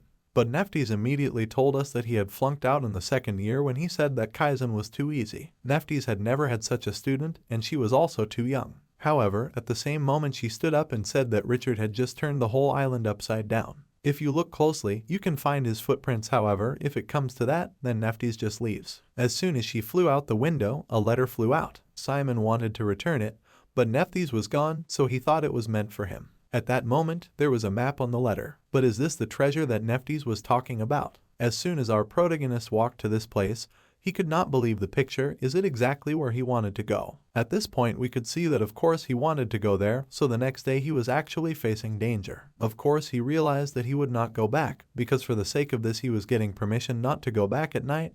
It would just be a terrible waste. Of course, he realized that in front of him was a sign of monsters, but they were not to be feared, they were in his townspeople. It was at this point that he walked forward, and the first thing he met was a monster in the bushes. The monster immediately attacked Simon. Our character realized it was pretty fast, but what kind of monster was it? Was it a werewolf? Of course it wasn't an adult, but if it had happened before his arrival in Kizen, it would have escaped for sure. At that moment, Simon activated his mice and decided that he would attack the werewolf with them. Once the werewolf attacked, he was able to destroy one of the mice, but the other one was able to strike. Time after time, the mouse's dagger gets deeper and deeper, and at the very last moment, our protagonist decides to add a wolf. When he finished with the werewolf, he realized it was kind of his first fight since he got in. Thank God he'd been practicing skeleton collecting, because if he'd met such a monster in Les Hill, he'd have run away. But now he could defeat a real werewolf after only 3 days in Kizen. How strong would he become? At this point it was noticeable that one of the mice was badly bruised, so the next fight was definitely not to be snatched away. Our heroes went further but found nothing. Hence, everything was probably underground. It was good that Simon had brought a shovel with him. After a few seconds, they reached some solid rock. But was it a rock? They dug deeper, so they found a device that reacts to darkness. However, once the darkness got in there a little bit, it started to open up spaces from the stairs down. Our protagonist had a smile on his face, and the mouse kept watching everything. By that time our character passed into a kind of darkness. Of course there was a skull lying there, there was an altar. By the time our main character walked further in, he noticed that there were runes or ruins all over the room. So most likely they were in a huge magical device. By that point, the mouse called our character over to him. He showed him a certain skull. Our main character looked at it and realized that the owner of this skull is actually dangerous, but what was it doing here? At the same moment Simon was frightened, because a skeleton fell on them. Of course he was not sure how the undead would behave when it woke up from its sleep, maybe it would even try to harm him, but it was still worth a try. That's when the time was right. Darkness began to spread across his skull. Simon had awakened the skeleton, so all that was left was to collect it. By then, he was almost there. He was glad that he hadn't studied hard for nothing, so if it wasn't for that, he wouldn't have been able to assemble the skeleton all night. But why was this skeleton so big in the first place? However, still that one looked incredibly cool, but what to do with it? It was at this moment that something started to happen. The skeleton began to laugh, the room began to change, and the skeleton said that he could not understand who interrupted his dream. Did the person in front of him do all this? Who was in front of him? Simon said he was Simon Valencia. The skeleton laughed and said that he was probably Richard's descendant. But Simon said that the skeleton was a little too much because he was Richard's son. Of course, at this point the skeleton immediately began to say that there were similarities, because only Richard could have woken him up. But who is this skeleton? At that moment the skeleton said that he was Fear, the battalion commander, and more precisely he and Simon's father used to rule this contingent. At the same moment our protagonist was in shock, but Fear began to ask questions, because who brought him to him in the first place? Simon immediately said it was Nephthys, so Fear laughed and asked for a contract. Simon didn't understand the contract, so Fear said that the battalion would become his force and destroy anyone who got in his way. The whole world would bow the knee to him, but he would be obliged to follow the path of bloody destruction. It would become part of his destiny. At the same moment Fear began to shout and ask if Richard's son was ready. At the same moment Simon began to say that he did not know if the undead would be useful to him, what kind of battalion, and so on. Skeleton appreciated the question and said he would answer it. He said that their battalion is so strong that it is ready to destroy Kizen. But Richard is the first battalion leader who gave up on them all and sealed them there. So now that he's awakened him, the whole battalion is alive. If he releases the power of the sealed battalion and restores the power of the past, no one on the continent will be able to stop him. Our character said that he was ready to make a contract, so at that moment Fear put him on the camp and asked him to put his hand on the core. He also said that his life would change dramatically after the contract, but if he was even afraid, he could refuse. But even though he was afraid, Simon said that if they were really his father's battalion, he was obliged to accept them. Of course, at this moment Fear thought that he was a calm and polite child, but even so he had all the qualities of a ruler. Fear said that Richard had brought him up in the best possible way, and then asked him not to die because the contract was beginning to be concluded. By that time our character just fell on the altar of everything, and Fear could not understand whether he died or not, so even asked the mouse. After some time our hero woke up. He asked if the contract is ready. Fear replied that everything is like that, and also asked to feel his core, which became larger. Simon said that before, his body was overflowing as soon as he slowed down a bit, but now he felt comfortable, as if he were in warm water. Once that was said, Fear asked him to become content, for he was now one of the 7 battalion commanders. However, as soon as Simon tried to say something, he felt dizzy. Fear asked him not to get too worked up, but our hero just wanted to ask him something. He asked what is a battalion. Fear immediately began to shout, because did he not know what it was? Now it would take Fear a while to realize what kind of person he was looking at, so he decided to sit down and ask him how much he knew about the undead. Our hero said as much as any first-timer. Fear started to shout again, but then he remembered Richard and calmed down. Hap decided to put things in plain English. He said that the undead world is divided into 3 groups: the summoned, the natural, and the battalion undead. The first 0 all those who are controlled by necromancers like our protagonist, the summoned undead. Such undead are artificially created with black magic and so on. The natural undead are created without black magic or the help of necromancers. When people think of the undead, that's what they imagine. Because of the blind hatred of living creatures and extreme aggression of the undead, people think of monsters as the latter, a battalion, something in between. They are similar to the natural undead. MBO can exist on their own with their own cores, but can also obey orders. There are 7 battalions in the world. In other words, there are 7 necromancers who can control them, and now Simon has become one of them. Simply put, a necromancer summoner can lead a squad-sized group of undead. When his summoning skills improve, the size of the undead also increases. But what about the necromancers who graduated from Kizen? Surely there must be talents there. Fear said that he was right, because they are high-level necromancers, but they are inefficient. The summoned undead move based on the darkness of the summoner, and the summoning and control of the undead is an attribute of darkness and mental powers, so it's obvious that large armies are problematic to control. Of course, our Simon remembered the moment with the bear when it was destroyed, which caused a lot of pain, and Fisher said that this is exactly the case, because the summoned undead are connected to the necromancer. Great damage, pain summoner, but the undead battalion moves on its own, so they have no limits. This allows you to operate an infinite number of undead. If anyone had heard of an undead army of millions at all, it was most likely one of the battalion. Are there any questions left for our character at all? So since the contract was already finalized, they were in the same boat, it would be worth talking about plans. Of course, Fear asked if he was a first-year officer. Yes, and does he want to leave? But immediately our protagonist said that it is to defy the will of his father, and he is very interested.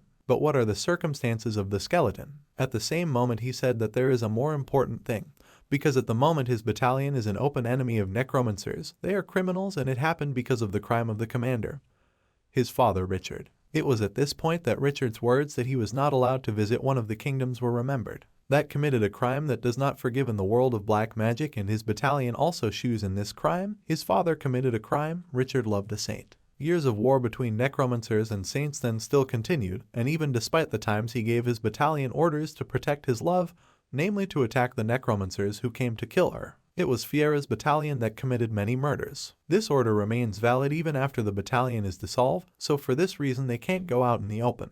Our Simon asked Fear if Fear was angry with his father, but Fear only replied that there shouldn't be such a feeling, but in fact, and his son stresses him out. However, he still asked not to feel guilty about it. After all, it was his father's will, and the way it was Richard who was a complete every day, bringing girls to tears, annoying professors, skipping classes, and now he had a son. It was at that moment that Fear realized one thing: Richard's son was sitting in front of him. Simon Valencia immediately made his cute face and said that the skeleton was right, because his mother's name was Anna Valencia. The skeleton immediately jumped aside.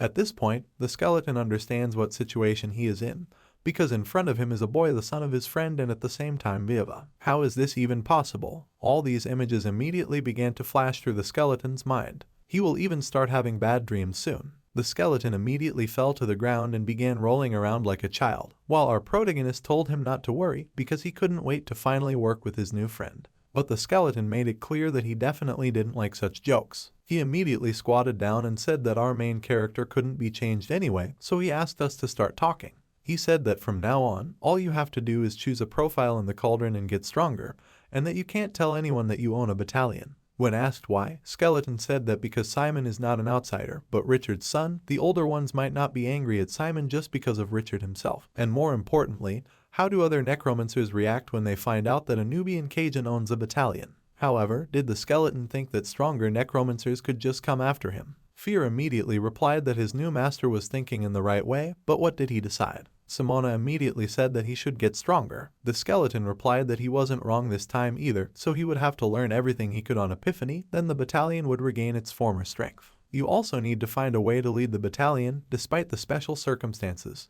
The skeleton even suggested something, and he immediately called the mouse over and pointed at the lamp. The mouse immediately ran to the place where Fear pointed, which made it clear that he can also control the skeletons of our character, because now they share the same darkness. For this reason, all the skeletons summoned by his darkness belong to the battalion, and he is the main one in management, and Fear himself is the second in power, but these undead did not even register for the battalion. Our character didn't understand what Fear was talking about, so the skeleton just asked us to take a closer look. Just then, he pointed his hand at the mouse and began pouring darkness into it. The mouse immediately began to rise into the air, darkness enveloped him, and a few seconds later he fell to the ground with a new glow in his eyes. Fear said the registration was successful. Our protagonist couldn't see anything at first, but then he noticed the glow in his eyes just like we did. Fear, he said that registration is the process of turning the undead into a natural one, because now the mouse has a core. However, if he brings him to school, then the mouse will definitely be seen and revealed. But Fear said that not all undead should be taken to school, because if the undead have not existed for a long time, like him, then in battle and to gain knowledge it will be better to use the summoned one. All he had to do was leave the mouse here and summon a new one at the school, as he usually did. But if any of his undead creatures expired or were seriously injured, they should be brought to the feeder, who would register them with the battalion and leave them there. It all sounded like a pretty good plan, because all that was left to do was try to become incredible and strong for Simon. Only then would he be able to summon many types of undead and the battalion's strength would increase. Once the dialogue was over, they both hit each other's fists, and then Simon noticed that the mouse was acting strange now, but Fear calmed him down. He said that he just picked up some characteristics from the naturally undead, but our character still had the power, so he would come if Simon called his. But how long does a boy go to Kizen? Our hero replied that it was only 3 days, so Fear had to tell him that the fun wasn't going to start anytime soon, because the next event was when the teachers would start handing out assignments in Kizen. But when the time comes, then Fear will go along with him, so he will have the opportunity to manage the battalion and gather forces spread across the continent. Our character said that apparently the skeleton is aware of Kizen, to which he got that it was all because of our hero's father, because during his entire stay at school, he constantly mumbled about school, but does the boy want to know more about it? Simon immediately responded positively, so why didn't summoned undead sometimes lose their necromancer? So Fear drew some pictures on the floor and began to say that the summoner lacks an understanding of the undead. You can't judge the undead with your meager knowledge, because the undead are driven by a strong belief in the underworld. Simply put, the most similar concept is willpower. For example, you hate someone very much, you dream of killing that person several times, so the undead will also remember the will. This only meant that when the undead learned the host's will, they would kill that person when the host wasn't around. And it doesn't matter if you don't feel that way anymore, or if you've forgotten about that person at all, the undead will remember the will of the eternal. However, even if our main character is tense about this, Fear promises that he will warn him about the Candace, because it also helps to understand the world from the perspective of the undead. Simon thanked his new teacher, so Fisher said that since this was the conversation, he would show Simon how to give orders to the undead to attack someone. But the important condition was that it did strengthen the will, regardless of the goal. For example, you had to imagine that the wall behind Simon was the enemy. You should have hated that wall as much as you could. Our protagonist immediately decided to check all this.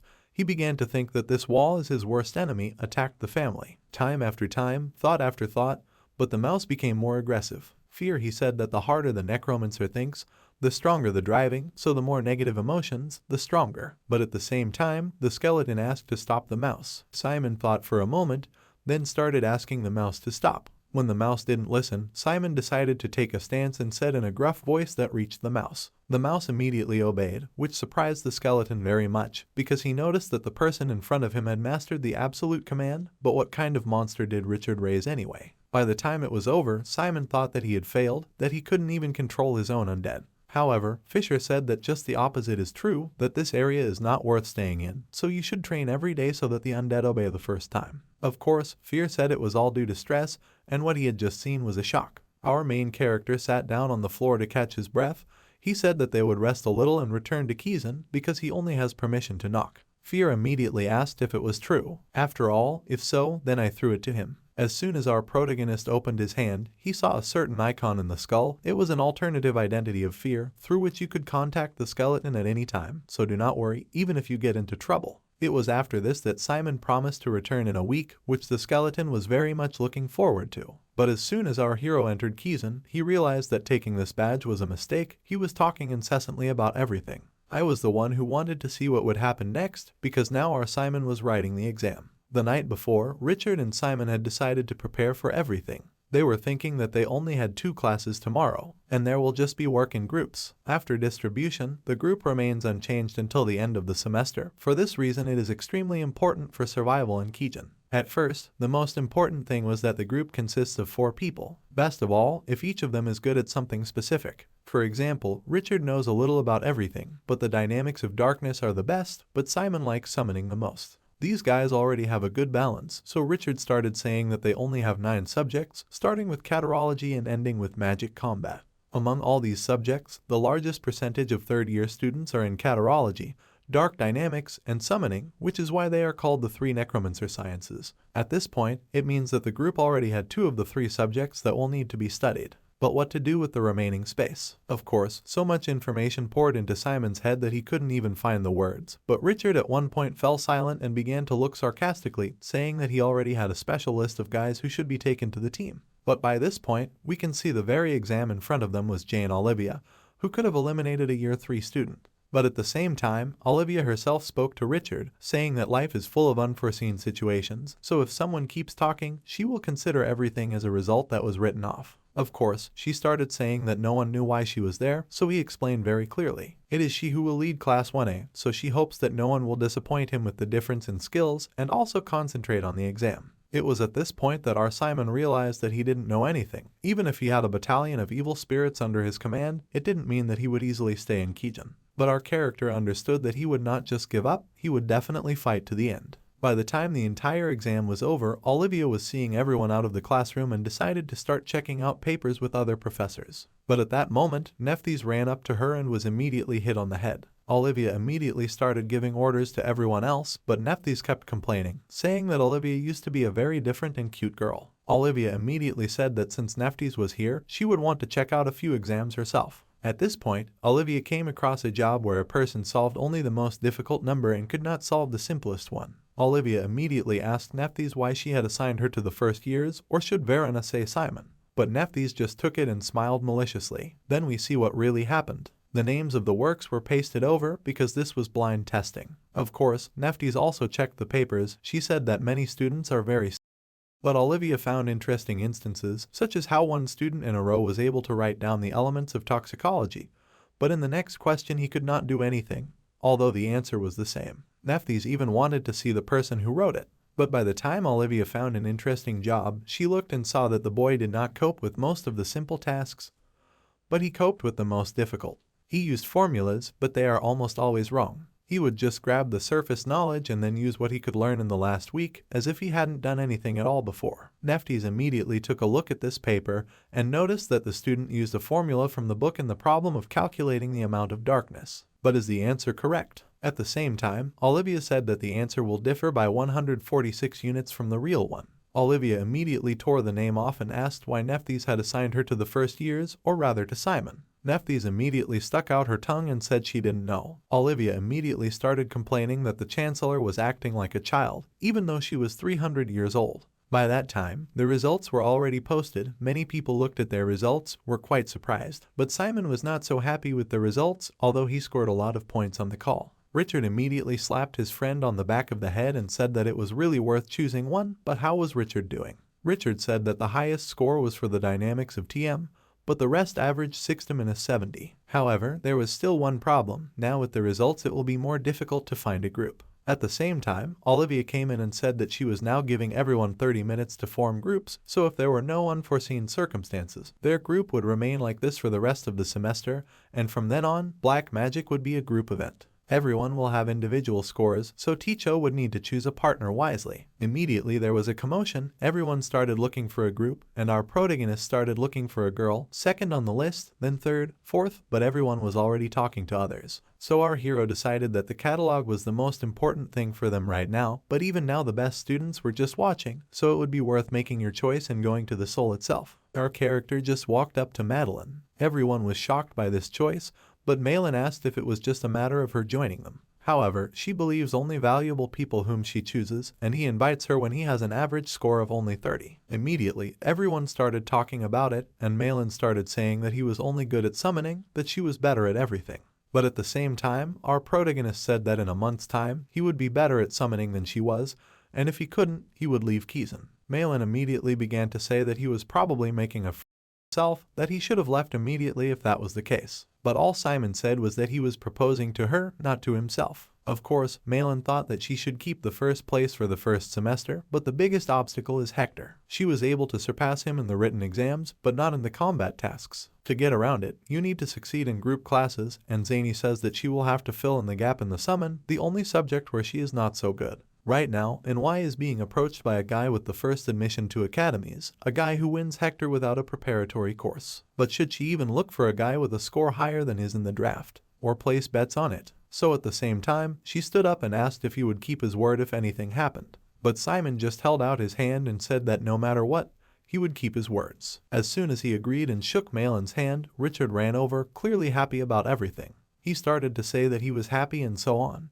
But Malin pressed her hand to her face, which clearly gave away her feelings. About the whole situation, she said that she would not let Richard rest just like that. By then, the entire group was discussing what they were still missing, and how many points did Richard have for dark dynamics in general. Richard immediately said that he had 74 points for the dynamics of darkness. Even so, he's kind of happy that they now have a picky genius girl in the group. But they still have to take it in general. Malin immediately said that she chose someone with good grades in hematology because it saves time and makes many calculations easier. As soon as all this was said, Richard went to find a new ally. At this moment, the two heroes remained silent as everyone looked at them. So Malin was the first to ask questions. She asked why she had never heard his name, where did he live anyway? Simon immediately said that he was the heir to a small plot of land in the Baldwin Kingdom. His family manages the number.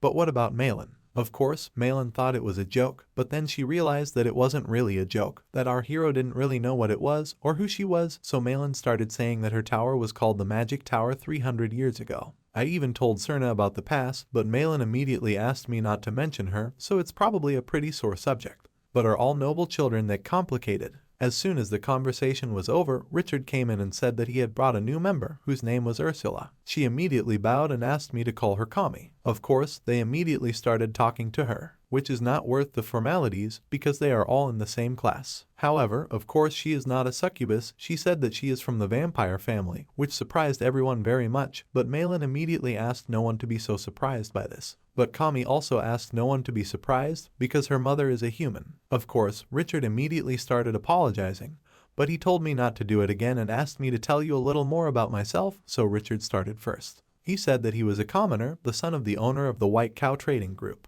Of course, Kami was surprised, isn't this the largest group? But all Richard said was that he was the third of the 8 and his older brother was the heir, so he would get everything. Basically, he's just on a mission in Kizen to figure out Necromancer needs and make a market report. Richard was incredibly motivated. He believed that he would definitely graduate from Kizen and create his own merchant group in honor. He thought that he would definitely become a leader. By that time, the group was approached by the supervisor, who was very surprised that the group was talking at all, so he asked them to enter the names of the group member and the subject on which they planned to focus, and also then choose the name and letter of the group. The name of the group is not very important, but the leader must be there. Immediately, the guys decided that Malin would become the leader, but what would they call their group? At the same time, for some reason, the team was named Team Number 7 in honor of the fact that it was the 7th group in the account. Of course, many people wanted to have their own name, but why is it such a bad taste at all? It was at this point that you could see that many groups were assembled, but not as well as our heroes. Everything became much worse than before. Many guys left one group for another. Many people were upset, but you definitely shouldn't have worried about others, because the backlog in the cauldron literally means a ticket home. However, Malin thought that there was nothing cruel in this because just someone lacks effort, skills. What did they do from the first day in their school? The supervisor immediately came in and said that the time was up. Many were upset, many were angry, but the girl said that it is better to remember and try to forget about evil. It was at this point that the teacher said that from the next moment, the students' defense ends, and they will fight with one monster. Everyone was shocked, so at the same time, the teacher said that this monster is a cyclops. The students immediately did not understand anything, because will they be able to fight with him at all? But the girl immediately asked to be quiet. She said that they were going to the Keshkian dungeon with their group to defeat the Cyclops, but only one student would personally fight it. The other 3 would stay behind to support the fighter and weaken the monster. The girl said that attacks from summoned creatures are also allowed, but direct necromancer magic, including true magic, simply cannot be used. The girl said that for more details it would be necessary to refer to the papers. Na also said that for the sake of safety, the fighter will be protected by a vest with a barrier spell, and the score will depend on their success in the fight, but also takes into account speed, stability, teamwork and creativity, as well as the degree of completion of black magic. To defeat the Cyclops, they will have to improve all their abilities to the maximum before the test begins. Everyone was listening intently, but she ended abruptly and asked if there were any questions. James immediately raised his hand and asked if they would fight with a real Cyclops or with some kind of simulation from the academy. But the girl replied that they had caught the living, and also said that she had forgotten to mention that before the test began, they must sign a document accepting all risks. The whole class was taken aback, but the boy raised his hand and asked what would happen if he didn't defeat Cyclops. But the girl again only replied that she would not count anything, they would get a minimum grade. A loss is also counted in 3 cases: when the fighting team member can no longer fight, when the professor forbids the continuation of the fight, or when everyone gives up. Malin was saying at that moment that in a fight with a real Cyclops, we would have to work out tactics, while our protagonist was just glowing at the thought. At the same time, Richard asked who was going to fight, but Malin immediately said that she was. Simon also wondered, but what would happen if someone was too fast in magic combat?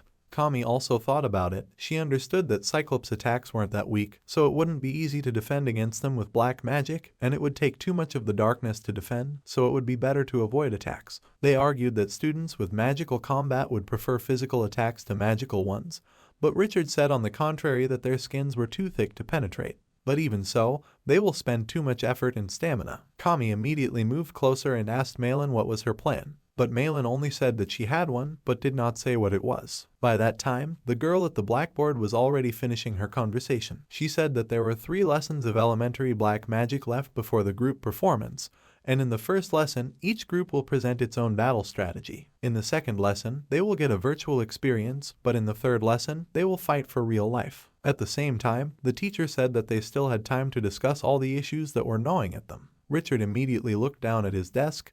He was very tired, but Malin asked me to listen to her with a smile on her face. She immediately began to use elementary dark magic and summoned a flash of darkness, which surprised Richard very much because did Malin really know this spell? But our main character was just amazed, so Malin said that she would start explaining now. She said that she would fight Cyclops first and use the flash of darkness, and they would support her with a curse. Ronnie would use the curse to salt the Cyclops, and she, in turn, would simply make it burn alive. Of course, Richard started talking at this point, and he said that Malin probably forgot about teamwork, because if only she showed her best side, they wouldn't get any points for teamwork. But at the same time, our character asked her if she could create a flash of darkness while dodging Cyclops' attacks. Richard said that they were just worried that she wouldn't be able to do it. After all, she even left the abyss during the test. Malin didn't appreciate the joke, so they immediately started fighting with Richard. Kami tried to calm everyone down, but at the same time, our person put his foot on the desk and firmly stated that he was distracting Cyclops with his saves,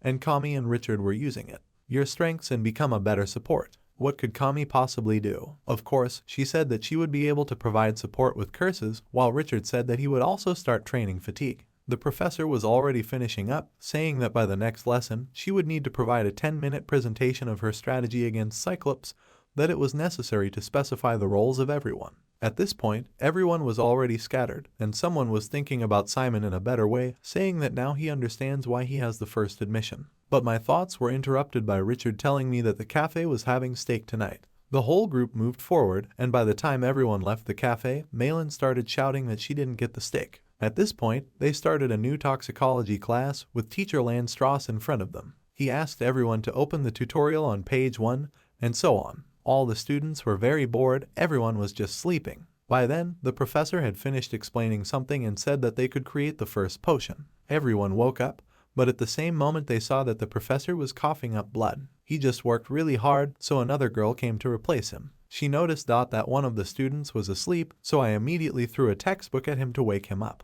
She started yelling at everyone to wake up, and how dare they even be rude to the professor. How could she possibly just fall asleep in the middle of class when these were actually Kizen students? She immediately began telling Tudu that she was Professor Land's assistant, Francesca Belmond, so that they would not forget about at least minimal losses Belmond. Today, instead of the professor, the lesson will be conducted by her. She said that they would all be making low-quality potions today, so it was worth putting all the textbooks aside. She said that the key to creating these potions is not to control the quantity and order of ingredients, but to be adept at performing the process. She began to say that first you had to light a fire, wait for the water to boil, pour the powders inside, and so on. The girl asked, how much does it cost to pour the powder? But Belmont said they should pour as much as they want. It was this potion that began to smell incredibly, as Simon noticed. Belmont asked if anyone had blue smoke. If so, they will make a paralyzing potion, and if the potion is green, they will make a potion for nausea and dizziness. Of course, our hero did not know about this method, but the girl continued to say that those who have green smoke, it would be worth hanging their jackets on chairs. Assistants will give them the necessary ingredients. Immediately, the professor started approaching each student, telling them what they should do and what they shouldn't do. Step by step, she went to each of them until one of the students asked if it was okay that her potion turned yellow. The professor replied that it was not just good, but wonderful, because the shade of yellow potion is the best quality potion. If the potion changed color from blue to green, then most likely the ingredients just surfaced from the cauldron. Richard, on the other hand, had already told our Simon that he now understood why Professor Land was staying afloat at this school, all because of the assistant. It was at this point that our protagonist finished his journey. The two friends sat side by side and asked what would happen if they took the given weapon with them against Cyclops. Is everything worth a try? But Malin, with her yellow-hued potion, said that potions like theirs wouldn't do any harm to the opponent. Richard, of course, did not get upset, he just said that he was unlucky. But our hero continued to leaf through the textbook, where they found licarc mushrooms, which his mother used to add to his soup and neutralize. But what about Malin? What does she think? Malin was immediately surprised and asked, which page is it on? Of course, Tudu also started all the people in the group saying that this potion is just perfect. It's called Nervier. It's a neuroparalytic, weakens the muscles, and it was also written that it works on almost all monsters. If you use it on a Cyclops, you can at least weaken it. By that time, the team immediately started discussing their plan, and they started talking about just learning how to prepare it. But Kami had said at the time that most of the last 3 ingredients would be hard to find, so Richard said that he would go to Rochester today and find them by the end of the day. Our hero also volunteered. He said that he would help with Lahark mushrooms Lekark, because there are a lot of them growing in his homeland, even in the Forbidden Forest they are there. Of course, immediately all the students began to say that you can't do this, you can't just go to the Forbidden Forest. But our hero said that he would do everything himself, do at least something. Balin started shouting that he might be attacked by monsters and so on, so Kami couldn't help but say that he would go with Simon. Balin shouted at her that it was all very dangerous, but Kami did not want to calm her down. She said that 2 heads are better than 1. Our protagonist agreed, so now the distribution was like that. Back Kami and Simon were going for mushrooms, Richard was mining blood Suleiman and silk vines, and Malin was looking for basic ingredients in Kizen. In the evening, they promised that they would meet in the laboratory. At this moment, a certain guy was listening in on their conversation. He was smiling very hard, and then he approached Hector and told him that he had some useful information. By the time we can see Kami, as well as our main character, they have already arrived at the place where they needed to go. We understand that they entered this forest through a secret passage that only a few people knew about. Richard said that the soldiers near the Forbidden Forest had already finished patrolling, so they wouldn't be coming back anytime soon. But it was never safe, so he asked them to come back as soon as possible. Kami and our character thanked him, and Simon couldn't understand why Kami looked so enthusiastic at all. But she only said that she liked to go out at night. She said she was very comfortable at night. Kami immediately stood behind our protagonist and said that she was very grateful for his help in the battle magic lesson. She just couldn't get up on her own, so she asked for help, but everyone ignored her. She knew there was a lot of competition in Kizen and so on, but he was the only one who dared to give her a hand. Simon was about to say that he just did what he had to do, but Kami immediately interrupted him and said that this is what makes him an incredible person. This situation was somewhat awkward, so our hero decided to change the subject, saying that she was finally able to find Lahark mushrooms. He didn't know how much he needed, but he decided to collect as much as he had. Our main character removed the mushrooms in his space, and Kami asked him what brought him to Kizen, but he only replied that it was just his parents who sent him there. But when he learned to summon, he abruptly began to become a Necromancer. But what about Kami? At this moment, they noticed that people were approaching them. It is clear that they were checking, or Kizen's guards who hunt monsters in the forest. Kami knew that if they were caught, they could be expelled. What had happened? Why had the guards come, even if Richard had said they wouldn't be here? Kami started to get very worried. But Simon immediately put his hand on her shoulder and told her not to worry, saying that everything would be fine. He said he had an idea, so all you had to do was trust him and look only at his back. By then, Simon had contacted Fee right away, and he said that he was in a bit of a mess, so the battalion should do some work. Kami had finished her work by then, or rather collected all the stones in the area, just as our protagonist told her. At the same time, Simon said it was time to start. He immediately let the rat loose while the guards searched. They were distracted, so our heroes decided to run away. The dogs noticed our characters, so they chased after them. The only thing worth doing was to use a Kami spell, which she's good at. After a few seconds, the guards also noticed our heroes and opened fire on them. Kami was afraid that they would hit them with an arrow, but Simon said that there was no need to worry either, since the guards wouldn't hurt them since they had seen their student uniforms. By then, the guards were already using magic, so all Kami and Simon had to do was run away. At one point, they reached a cliff and our main character asked Kami if she remembered a lesson in combat magic. Kami said to be left behind by our character, that she would be fine, she wouldn't talk about him. But Simon just begged her to be patient, picked her up, and headed for the cliff. At one point, he was able to cross the cliff and asked if Kami was okay. But she just started crying and said that she was very scared. She thought that she would be caught, so our main character had to calm her down. Kami immediately decided that she should stop crying and said that then everything is fine. At one point, Kami thought they were lost, but our main character said that everything was fine. Of course, at that moment, Kami said that there was a voice around, definitely not owls. Our protagonist listened, so at one point we decided to look behind the bushes. He noticed that a man was praying there, that he was offering some kind of birth sacrifice. Kami collapsed at the sight, but the person who was there immediately turned to face them. It was clear that he was determined, and he immediately used his abilities and looked up from his prayer. Our Simon realized that this was not just a saint who used black magic, but a real traitor to their academy. Kami was very scared. She said that she couldn't believe all this, and our hero only told her that he knew something else. He knows that if they just stand there right now, they will definitely be killed right now. And so it turned out, while Kami was running forward, crosses were trying to hit her in every possible way. At one point, Kami's legs were tied up, and then she was pulled towards the traitor. He tried to hit the body of our main character in every possible way, so that Tom had no choice but to use his inventory and get a sword. But the sword was of such poor quality that it immediately broke from the impact. It was necessary to use all his methods, so Simon decided to at least throw some darkness in his opponent's face. But at the same time, the traitor became even more dangerous, so Charamchan had no choice but to tell Fear that now it was his turn. At the same time, Fear himself appeared behind the traitor. The traitor was shocked, but he didn't even make a sound. So Fear said that now was his time, since it had been a long time since he had been in combat.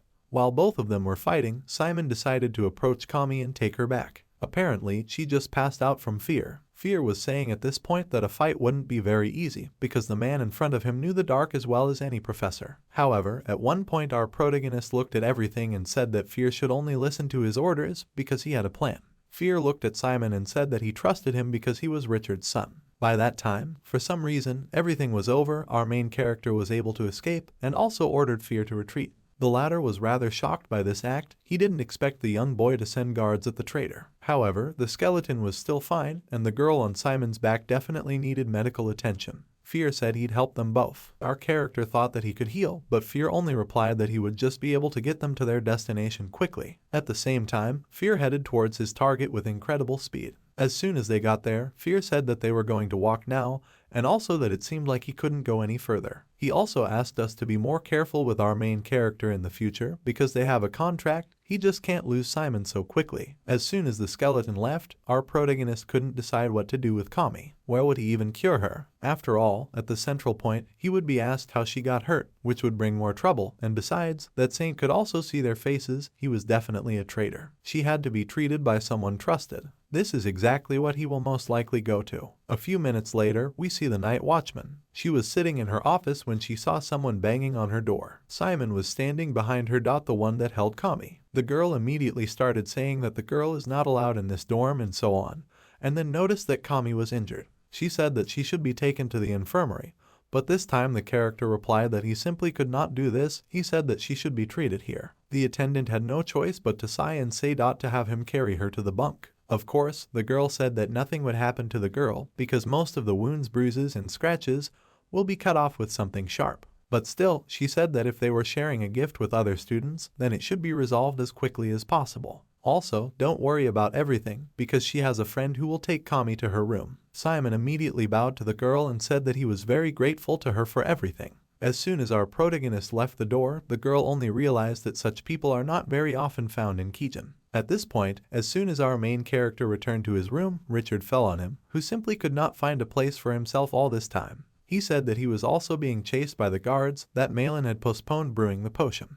But since the heroes were back in the dorm, all they had to do was go to rest. As soon as the lights were turned off, our hero thought that his mother was a saint, so it wasn't the first time he saw prayers, but Kami was clearly shocked. She should definitely talk to her tomorrow morning. As soon as the next morning arrived, she came up to our hero and said that everything was alright with her, that last night was like a dream. She said that yesterday they went for a walk at night, picking mushrooms and hiding from the chase. At first everything was fine, and then it began to turn into a nightmare. But at one point our main character took her by the shoulder and said that the saint saw his face, but not Kami's face. He asked her not to tell anything and no one about it, that he would find the saint. However, Kami only stood on tiptoe and said that she would also help, that Simon couldn't leave her out. Nothing went wrong for our main character than just to agree. Kami immediately left, and in the following classes, our main protagonist was depressed. They had a magic lesson from Bahil, who taught them about the transmission curse, which allows them to transmit darkness. Time after time, our Simon tried to use circles and so on,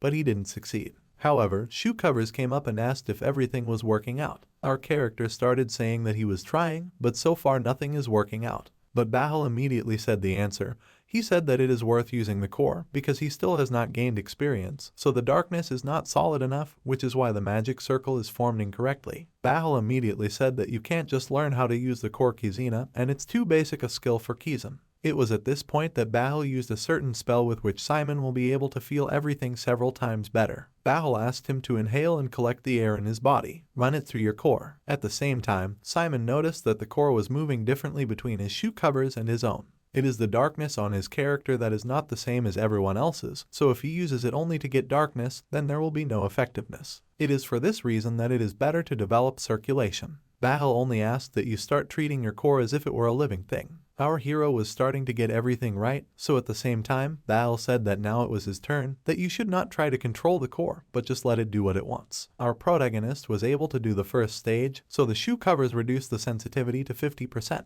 Bahal also gave another piece of advice at this point, saying that darkness has its own tendency to remember its flow, that it works just like his hands. After all, if it is repeated hundreds, then thousands of times, then the darkness reminds you to perform actions without awareness, so for this reason it is worth practicing again and again. At this point, Bahal asked our hero to create a curse. Our Simon said that he would try, so at the same time, Bahal got up behind him and started telling him what to do. The circle was formed and then activated. From one flower grew a huge tree. Everyone was in shock. Simon didn't understand what it was, but Bahal only replied that this is his potential, and Bahal only helped him use his strength qualitatively. It was Simon's darkness that was special. It is up to him to decide how he will use his special darkness. At one point, our character fell silent and then asked Shoe Covers to tell us about the curse that he created in more detail. Bahal only smiled at this point and said that our character has a great mindset that allows you to look at yourself objectively, but his curse still needs more emotions. Our protagonist immediately said that it was just like controlling the undead, which made Bahal worry,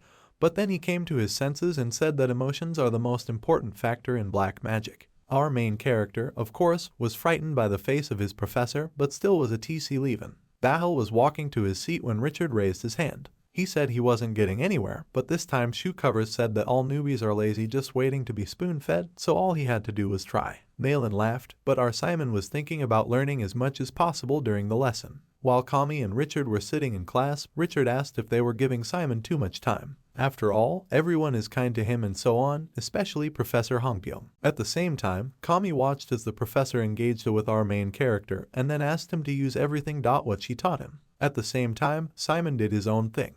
Anak, who was very surprised by the professor herself, she said that our character was good, that he did a great job, and Simon at that moment could not even believe it. Of course, the teacher decided to say that not everything was perfect, because you need to move your back normally, turn your heels more often and harder, and the darkness also stands out too quickly. Our hero didn't say anything else, except that he would try better next time, but the professor only said that he was doing great. At that moment, Malin came over and asked Richard how he even became a student of Kizen with such an attitude to study. Why doesn't he try to get stronger every moment, but just sit on the floor and continue to whine? But Richard immediately said that he wasn't offended, it was just a question. However, at the same time, he even told Malin that she was also made problematic, to which Malin replied that she wasn't problematic. Immediately, the two of them started fighting, and Kami kept trying to calm them down. But at the same time, Malin called our friend and asked him to teach her. She said that he wasn't bad at magic combat, so if the professor wasn't working with her, he might as well help. After all, it is she who will have to fight Cyclops, so she needs their help in developing faster movements and the scores will definitely be higher. Of course, our character asked her not to explain anything more because he was so eager to help her if it would all be in her favor. However, as soon as Malin tried to do a few moves, the whole group told her that her performance was just terrible, to which Malin replied that she knew everything so well. Our main character immediately said that she was too tense. It was very obvious that she was not sure, so she should try to relax her body and take the most natural position. Time after time, he gave her instructions on where to put her foot, where not to put it, how to put her feet, how to bend her back. The group still didn't understand how Malin could be so bad at something like magic combat,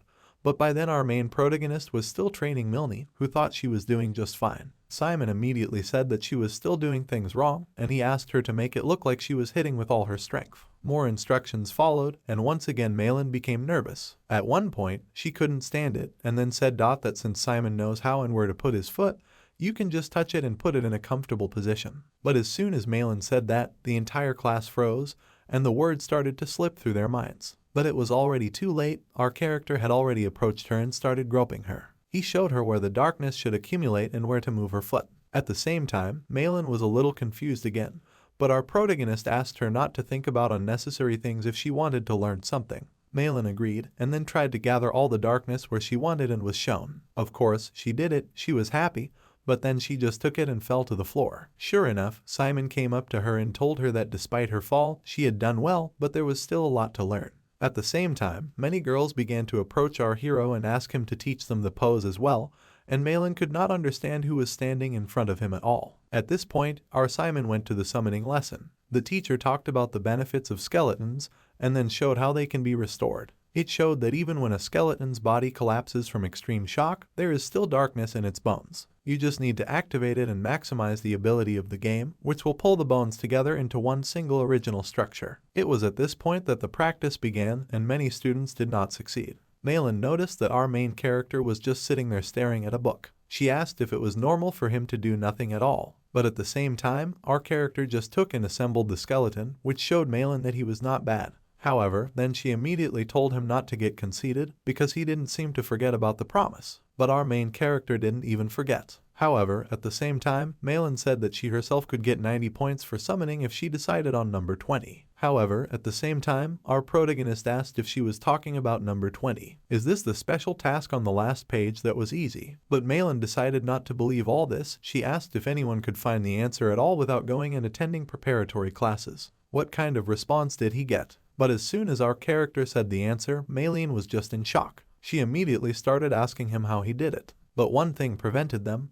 They were prevented by the coming of a teacher who could not understand what the children were doing. Simon replied that he had already mastered this lesson, so he was reviewing the data for the next lesson. The teacher looked at our protagonist and then asked him to come back after class. Malin begged for forgiveness. She thought it was her fault. At this point, we can notice that the teacher was sitting at the blackboard. It was evening. He closed his book and asked me to follow him. While they were outside, the teacher talked about how he didn't like a few things. He said that one of them is when students do not learn from him in class, even if they want to. At the same time, the teacher asked to restore the skeleton that he had destroyed. Our protagonist, through the pain in his head, immediately did it. The teacher didn't say anything at first, but as Atmi said that the student was actually talented in recovery, so he would teach him another skill. Of course, our character immediately started asking if they were going to punish him for being inconsiderate. However, the teacher said that this is not a punishment, but an additional lesson. He immediately said that he said this so that the professor would not misunderstand, because the role of a professor is to give students who are above the mass of the class additional chances. Simon just glowed, and Aaron asked him to take a pose,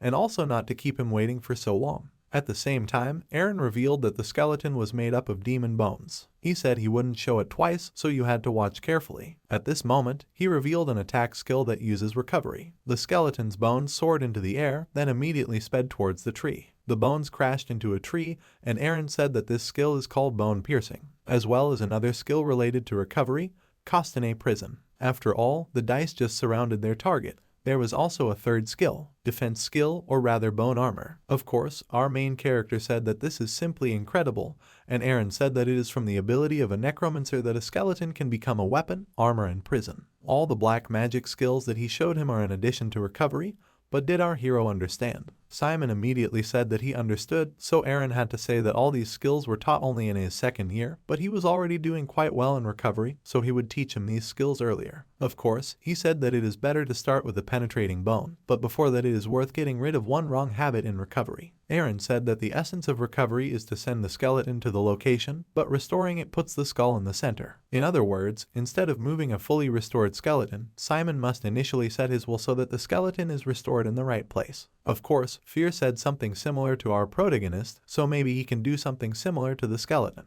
It was at this point that our main character ordered the skeleton to gather in front of him. Everything worked out, so Aaron said that now we can start with the next one. He said recovery and Pranza.Zia are two different skills, and the latter is just a supplement to the recovery power, so it was worth thinking of them as two different things. One had to make a habit of turning the dice during recovery, so that was how the sharp ends would stick into the opponent's flesh. If you focus the darkness in a bone in one direction, you can even make a bone out of it. For those bones that do not have clear parts, it was necessary and possible to make a movement limiter. At one point, time after time, our main character tried to recreate Professor Aaron's skill, which he did. Aaron said he was good at it, but so far, he's basically just choking the enemy with bones. But the way it rebuilds the skeleton into an attack mode is a new feature. You only had to get cold feet to use it in battle. Of course, at this point, Aaron asked if our character would fight during the challenge against Cyclops, but he said that it would be Malin, that Aaron would appreciate it. He said it was important to focus on supporting your friends,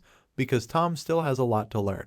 He also said that it was nothing more than an extra lesson. Our protagonist said that he would definitely try, looking at how the professor goes into the distance. At that moment, he walked over to his group, who immediately rolled out of the door at him. They were very concerned about what had happened, but at the same time, Simon said that Professor Aaron had given him an extra lesson. Most likely he just confused it with a punishment. As soon as Simon said all this, he noticed that everyone immediately moved away from him, asking to see their potion. Of course, the potion turned out the same yellow shade, They said that everything is just perfect, but it still needs to stand on the fire for 20 minutes. They all thought that it would be prepared for the presentation, and they went through all the answers. They were very tired. However, as soon as they presented their work to the professor, he said that their members of the team do not have roles, and besides, the combination of black magic is very lacking in creativity. Even the main idea is to put the main damager in position. What do the boats of the 7th group even think about? Of course, the whole group was very worried, because the professor in front of them did not ask any of the 300 questions they were preparing for. But the professor asked why they wanted to distribute the roles in this way. Malin volunteered and said what she thought that the best solution would be to clearly divide the responsibilities,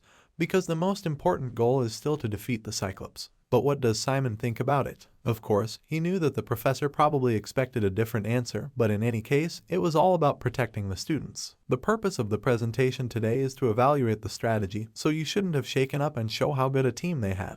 At the same time, he began to say that first of all, he knew that their team lacked resourcefulness in terms of combining dark magic, but still one thing came first: safety. He said that the hunting of Anantips in their party would be more stable than in all groups, so that they would get a high strength score, which would make up for the lack of points in resourcefulness. At the same time, the professor decided to move on to the next point, turning to Kami. She said that she was the one responsible for the hematology, and therefore she would be responsible for the attack. But it was at this point that she gave her role to another student studying catarology. The professor herself would like to hear the answer to this question. The whole group was in a state of confusion.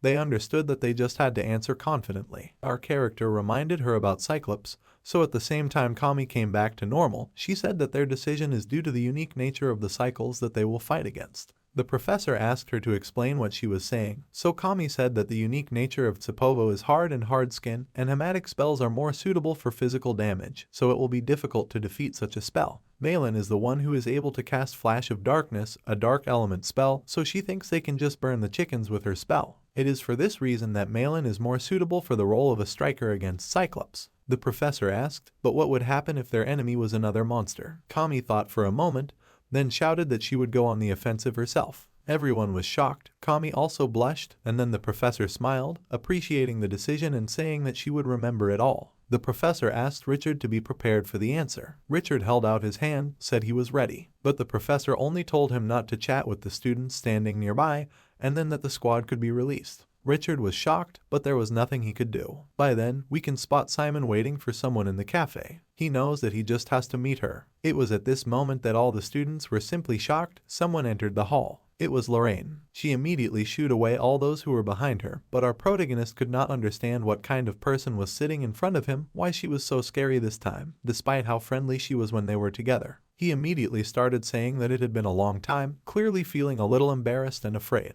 But at the same time, Lorraine's face changed, and she started asking him how he was doing, and so on. This change in mood was simply a shock. At the same time, Lorraine took out the letter and asked what Simon had said to the girl who had brought it to her, because she had made a big fuss. But our main character only said that he asked her to compose a letter and nothing more. At the same time, he looked at Lorraine and said that she looked better in this uniform than he had even expected. Immediately, Lorraine moved closer to Simon and asked him if he thought she looked that old. However, at the same time, Simon was so scared that she began to try to prove her words in every possible way. But Lauren only said that she was joking, and then asked why he wanted to see her. It was at this point that our main character decided to tell her that there was a traitor in Kizen.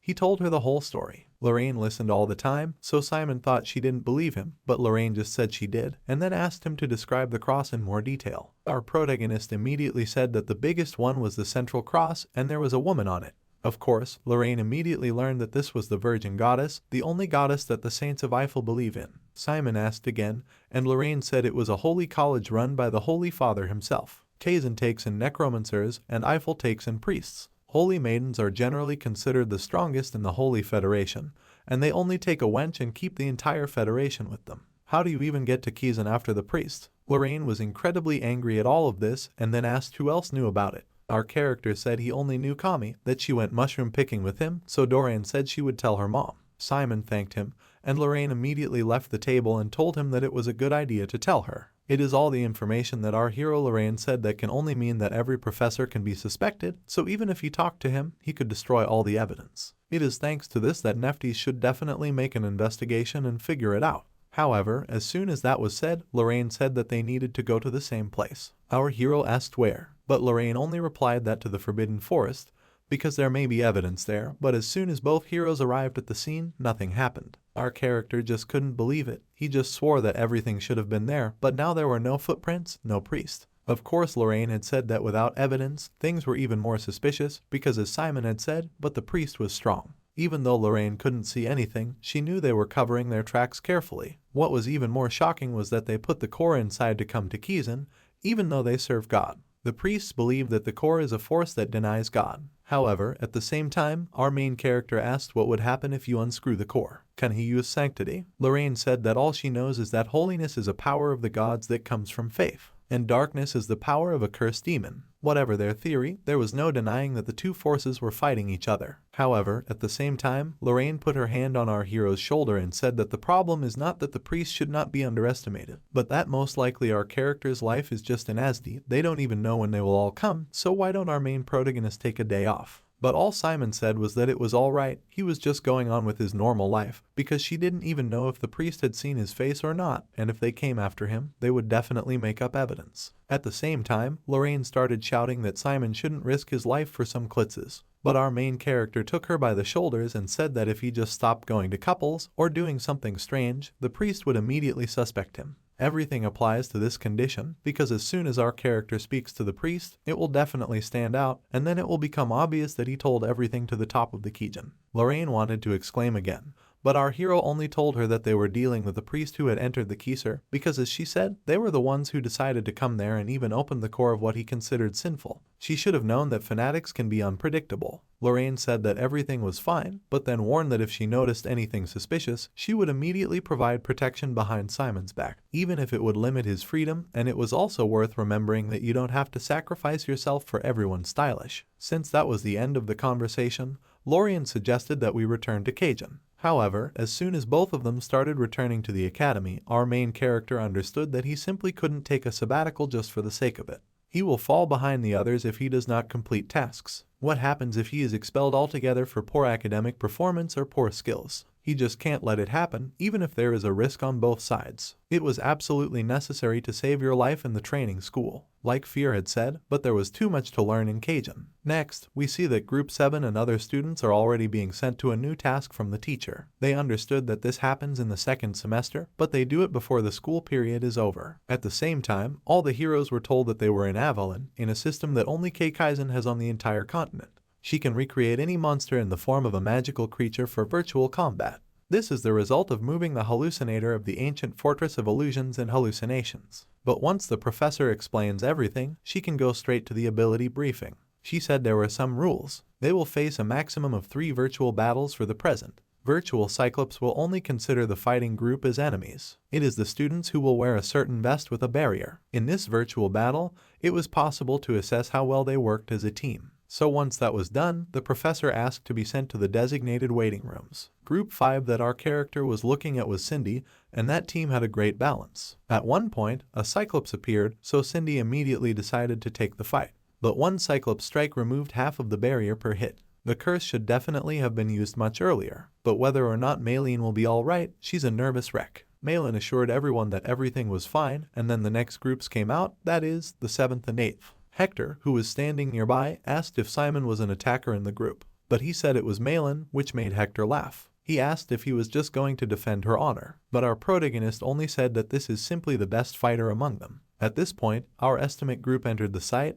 They were shown auxiliary positions, asked if they were ready. They also said that if they got out of the circle, everything would be shaken up. At one point, everyone was trying to support Maylene to stop worrying, and then Cyclops appeared. Maylene immediately asked him to remember their strategy. Simon thought they should just concentrate on their role, everything would be fine. However, at the same time, Cyclops made his first strike, after which he flew to the side. It was at this point that the first virtual battle ended. Everyone was praised for their work, but the Necromancer, who was able to distract the orc thanks to his summon Seba, especially expressed the teacher. But the other members of the group performed much worse than the rest. The biggest problem in their subsurface waste mastermind, it was only necessary to reduce the number of line misses, that was all. However, as soon as they left their hall, they saw that Hector was able to kill the orc with just a simple typo. 97% of the shield's strength, which only meant that the Cyclops almost didn't hit the target. Was it even possible? However, as soon as Hector came out of the basement, he smiled very aggrievedly, which allowed Malin to understand that she would now take the fight seriously. By that time, the second attempt has been started. Many people thought that Cyclo wasn't even subject to curses, but what should they do anyway? Syl was still exposed to the second spell by then. He moved away a bit, and then began to look at Island lying under him without strength. It only means the end. Malin couldn't help it. There was one last attempt left.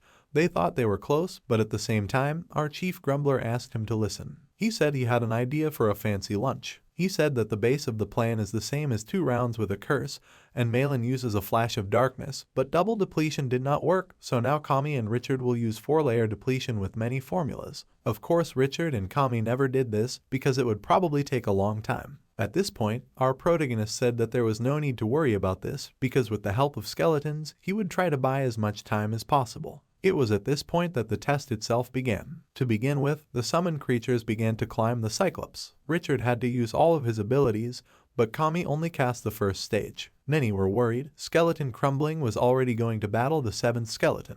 As soon as Kami said that Cyclops was in the depletion radius, everyone said that they were ready too. The 2 of them, along with Dark Flash, immediately charged towards the Cyclops. With the help of exhaustion, the Cyclops will definitely feel out of place. But what should Malin do anyway? She was immediately told that she could handle it, so our heroes helped Malin to deal with Cyclops. At one point, the skeletons continued to wait for their order. Kami used a blood bandage to block the Cyclops' eyes, and the skeletons bound the Cyclops so that it couldn't move. The chains were reinforced, and they couldn't be broken just like that, so Malin used her spell at one point, after which the Cyclops simply fell. The whole group was very happy with what they did. The professor immediately began to congratulate them, and they were told that they had chosen a strategy that was only good in theory and then turned it into a realistic plan after the experience they had gained. But still, they should work on the duration of the battle and the fact that they rely very heavily on the summoner. Strengthening the spell with multiple formulas was also a good solution, but even so, it was very difficult. The conclusion was that they should train even more, and immediately the whole group started saying that they did very well. Many others began to approach, and Cindy came in, who also gave a high five to our main character. A lot of groups surrounded Group 7, which Hector didn't like very much. He was clearly not happy that Simon had attracted attention again. But that was the end of it, and the whole group was supposed to train next time on the weekend. But had Kami been asked out on a date? Malin was shocked, but Kami said that she refused because she wanted to go practice with our main character. Of course, Richard said that he should also be cut out of the plans because he had to go to Rochester for a business meeting. But what about Simon? He said that tomorrow will be hard, but he will join everyone the day after tomorrow. At the same time, Malin lost her temper because she understood that Richard was going to be a merchant. But what about Simon? Simon said that he has personal training, because in the growth he has someone who teaches him the call. At the same time, we were given to understand that this teacher was Fear. Of course, at this point, our main character asked Fire if he could look at the skeletons that our protagonist brought. Fear immediately agreed, but as soon as our hero opened his inventory, the skeleton was simply shocked. What is he even going to do with so much? What was Simon doing anyway that all the skeletons were so injured? Our Simon said that all of them were broken during the simulation, so Fear immediately said that if this was the case, it would be worth starting training.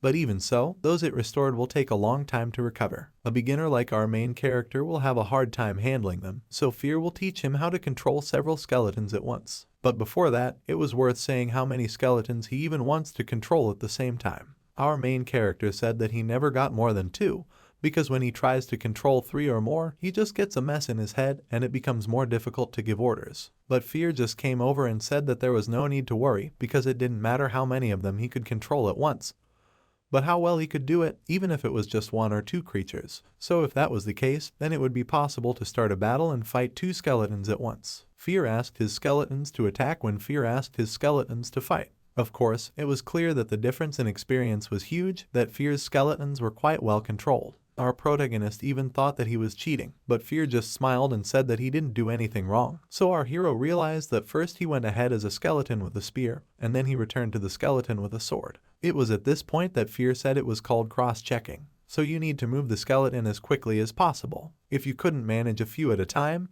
then it was worth moving all of them 2 at a time, and that was the strategy. At the same time, our main character decided to check it all out and made 2 skeletons give each other a high five. Fear, he said that teaching such a student is just a pleasure, and also asked to go straight to the fight. The goal for today was to master cross-checking. Of course, after that, the study continued. In a moment, we can mark the entire squad.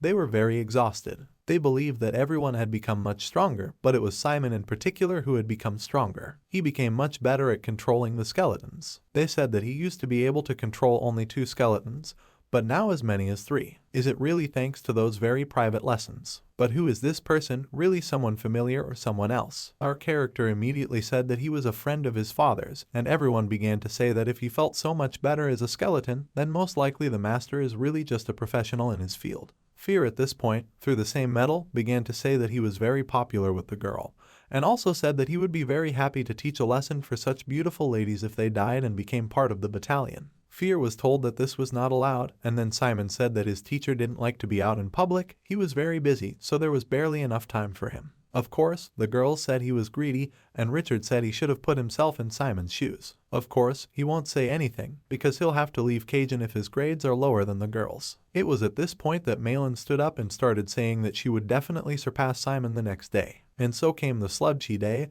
on which the protection of students ended. Richard and our main character watched as the students were repeatedly removed from the audience. Richard had already counted 20 students that Battle had asked to leave the academy. In just one day of study, 29 students were expelled. At this moment, the magic battle lesson arrived. Richard was almost out of breath, and Malin began to work on her lessons with even more effort. Our protagonist remembered Kami telling us that she had spent the whole day practicing the exhaustion curse yesterday, and Malin had spent the whole day practicing the physical ones. She said that she could use a flash of darkness without any problems, but she couldn't just rely on Simon's words to dodge the blows. After that, she even studied. She never once got up from her chair. So you could say you hadn't slept all day. Kami asked her if she was tired, but Malin said she was fine. Of course, our character praised her for such a tool, but she did not understand why she tried so hard at all. However, at the same time, Malin asked to look at her and demonstrated a leap of darkness. She asked if she should fix it, but Simon said that everything was fine, which made Kami and Malin very happy. But as soon as she spoke, one would notice that her legs were noticeably shabby. Simon had asked her not to overwork,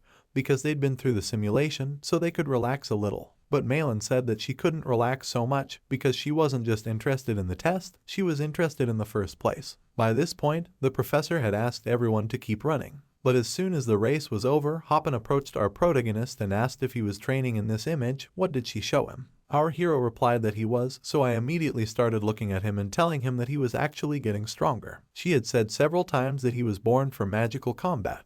But as soon as the teacher wanted to continue, one of the professor's assistants came up and said that one of the students was injured, that the ligaments on his leg were sprained. As soon as our character returned to the group, he asked where Malin was. But they didn't know about Richard's fireplace. At this moment, the entire group turned around and saw that Malin was sitting on the back of one of the assistants. The entire group was in shock. As soon as they returned to the medical office, they were met by the doctor, who said that it would be possible to go to lectures, but you cannot attend classes where physical activity is required. Sure enough, Malin immediately got up from the cot and said that she could, but then she felt a sharp pain. The doctor exhaled and said that he wasn't suggesting it right now. He was saying that his words were in order because for Kizen, student survival is first, but he's a doctor, so that's why recovery is first. He even takes her out of those classes, but I don't want to go. At that moment, Malin was very upset and said that she wanted to be alone. Everyone wanted to leave, but our hero turned to her and said that she should stop drowning in such thoughts. Malin started saying that there was nothing they could do. Tomorrow was the battle with Cyclops that they had been preparing for a whole week. And now they're going to get all the low marks because of her, that it's all her fault. She tried too hard, but she got hurt.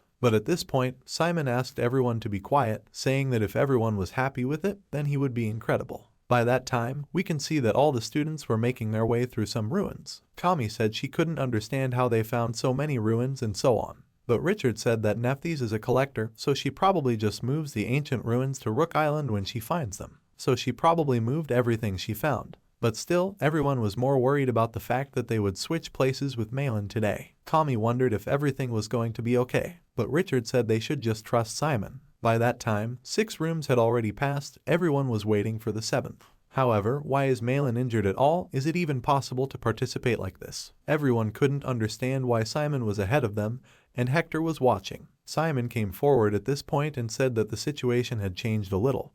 But they were definitely not trying in vain, so he asked them to launch the next Cyclops. Everyone told them that they didn't need to force themselves, that if they felt bad, they should ask them to stop participating. As soon as the first curse was lifted, the Cyclops immediately rushed into battle. The first thing the skeletons came rushing at him. The skeletons weren't destroyed as the Cyclops headed for Simon. They realized that Cyclops sees what comes first. Sure enough, the skeleton that had crept up from behind tried to attack the Cyclops. As soon as the Cyclops was a little exhausted, Simon decided it was time to let go of the spear. The spear slammed into the Cyclops' face. He was very angry. Of course, our main character at this moment dodged every blow, all thanks to the lessons of the professor. At one point, our character couldn't see the impact, so the Cyclops wounded him. But the strangest thing was that this Cyclops was able to remove many percentages with one scratch. People started coming up to the professor and saying that this Cyclops was much stronger than those who were before. He asked to stop the test and take another Cyclops. But the professor said that honesty is not an important quality in Kizen.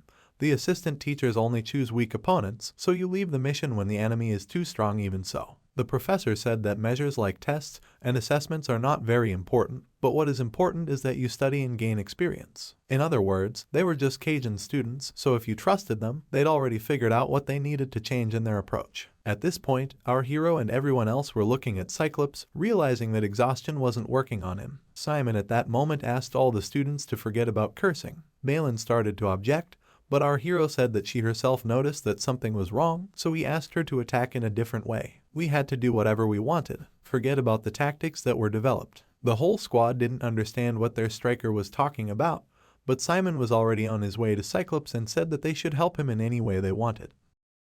That's how this video ends. If you have sat through to the end, please don't forget to press the subscribe button and leave feedback. See you in the next video.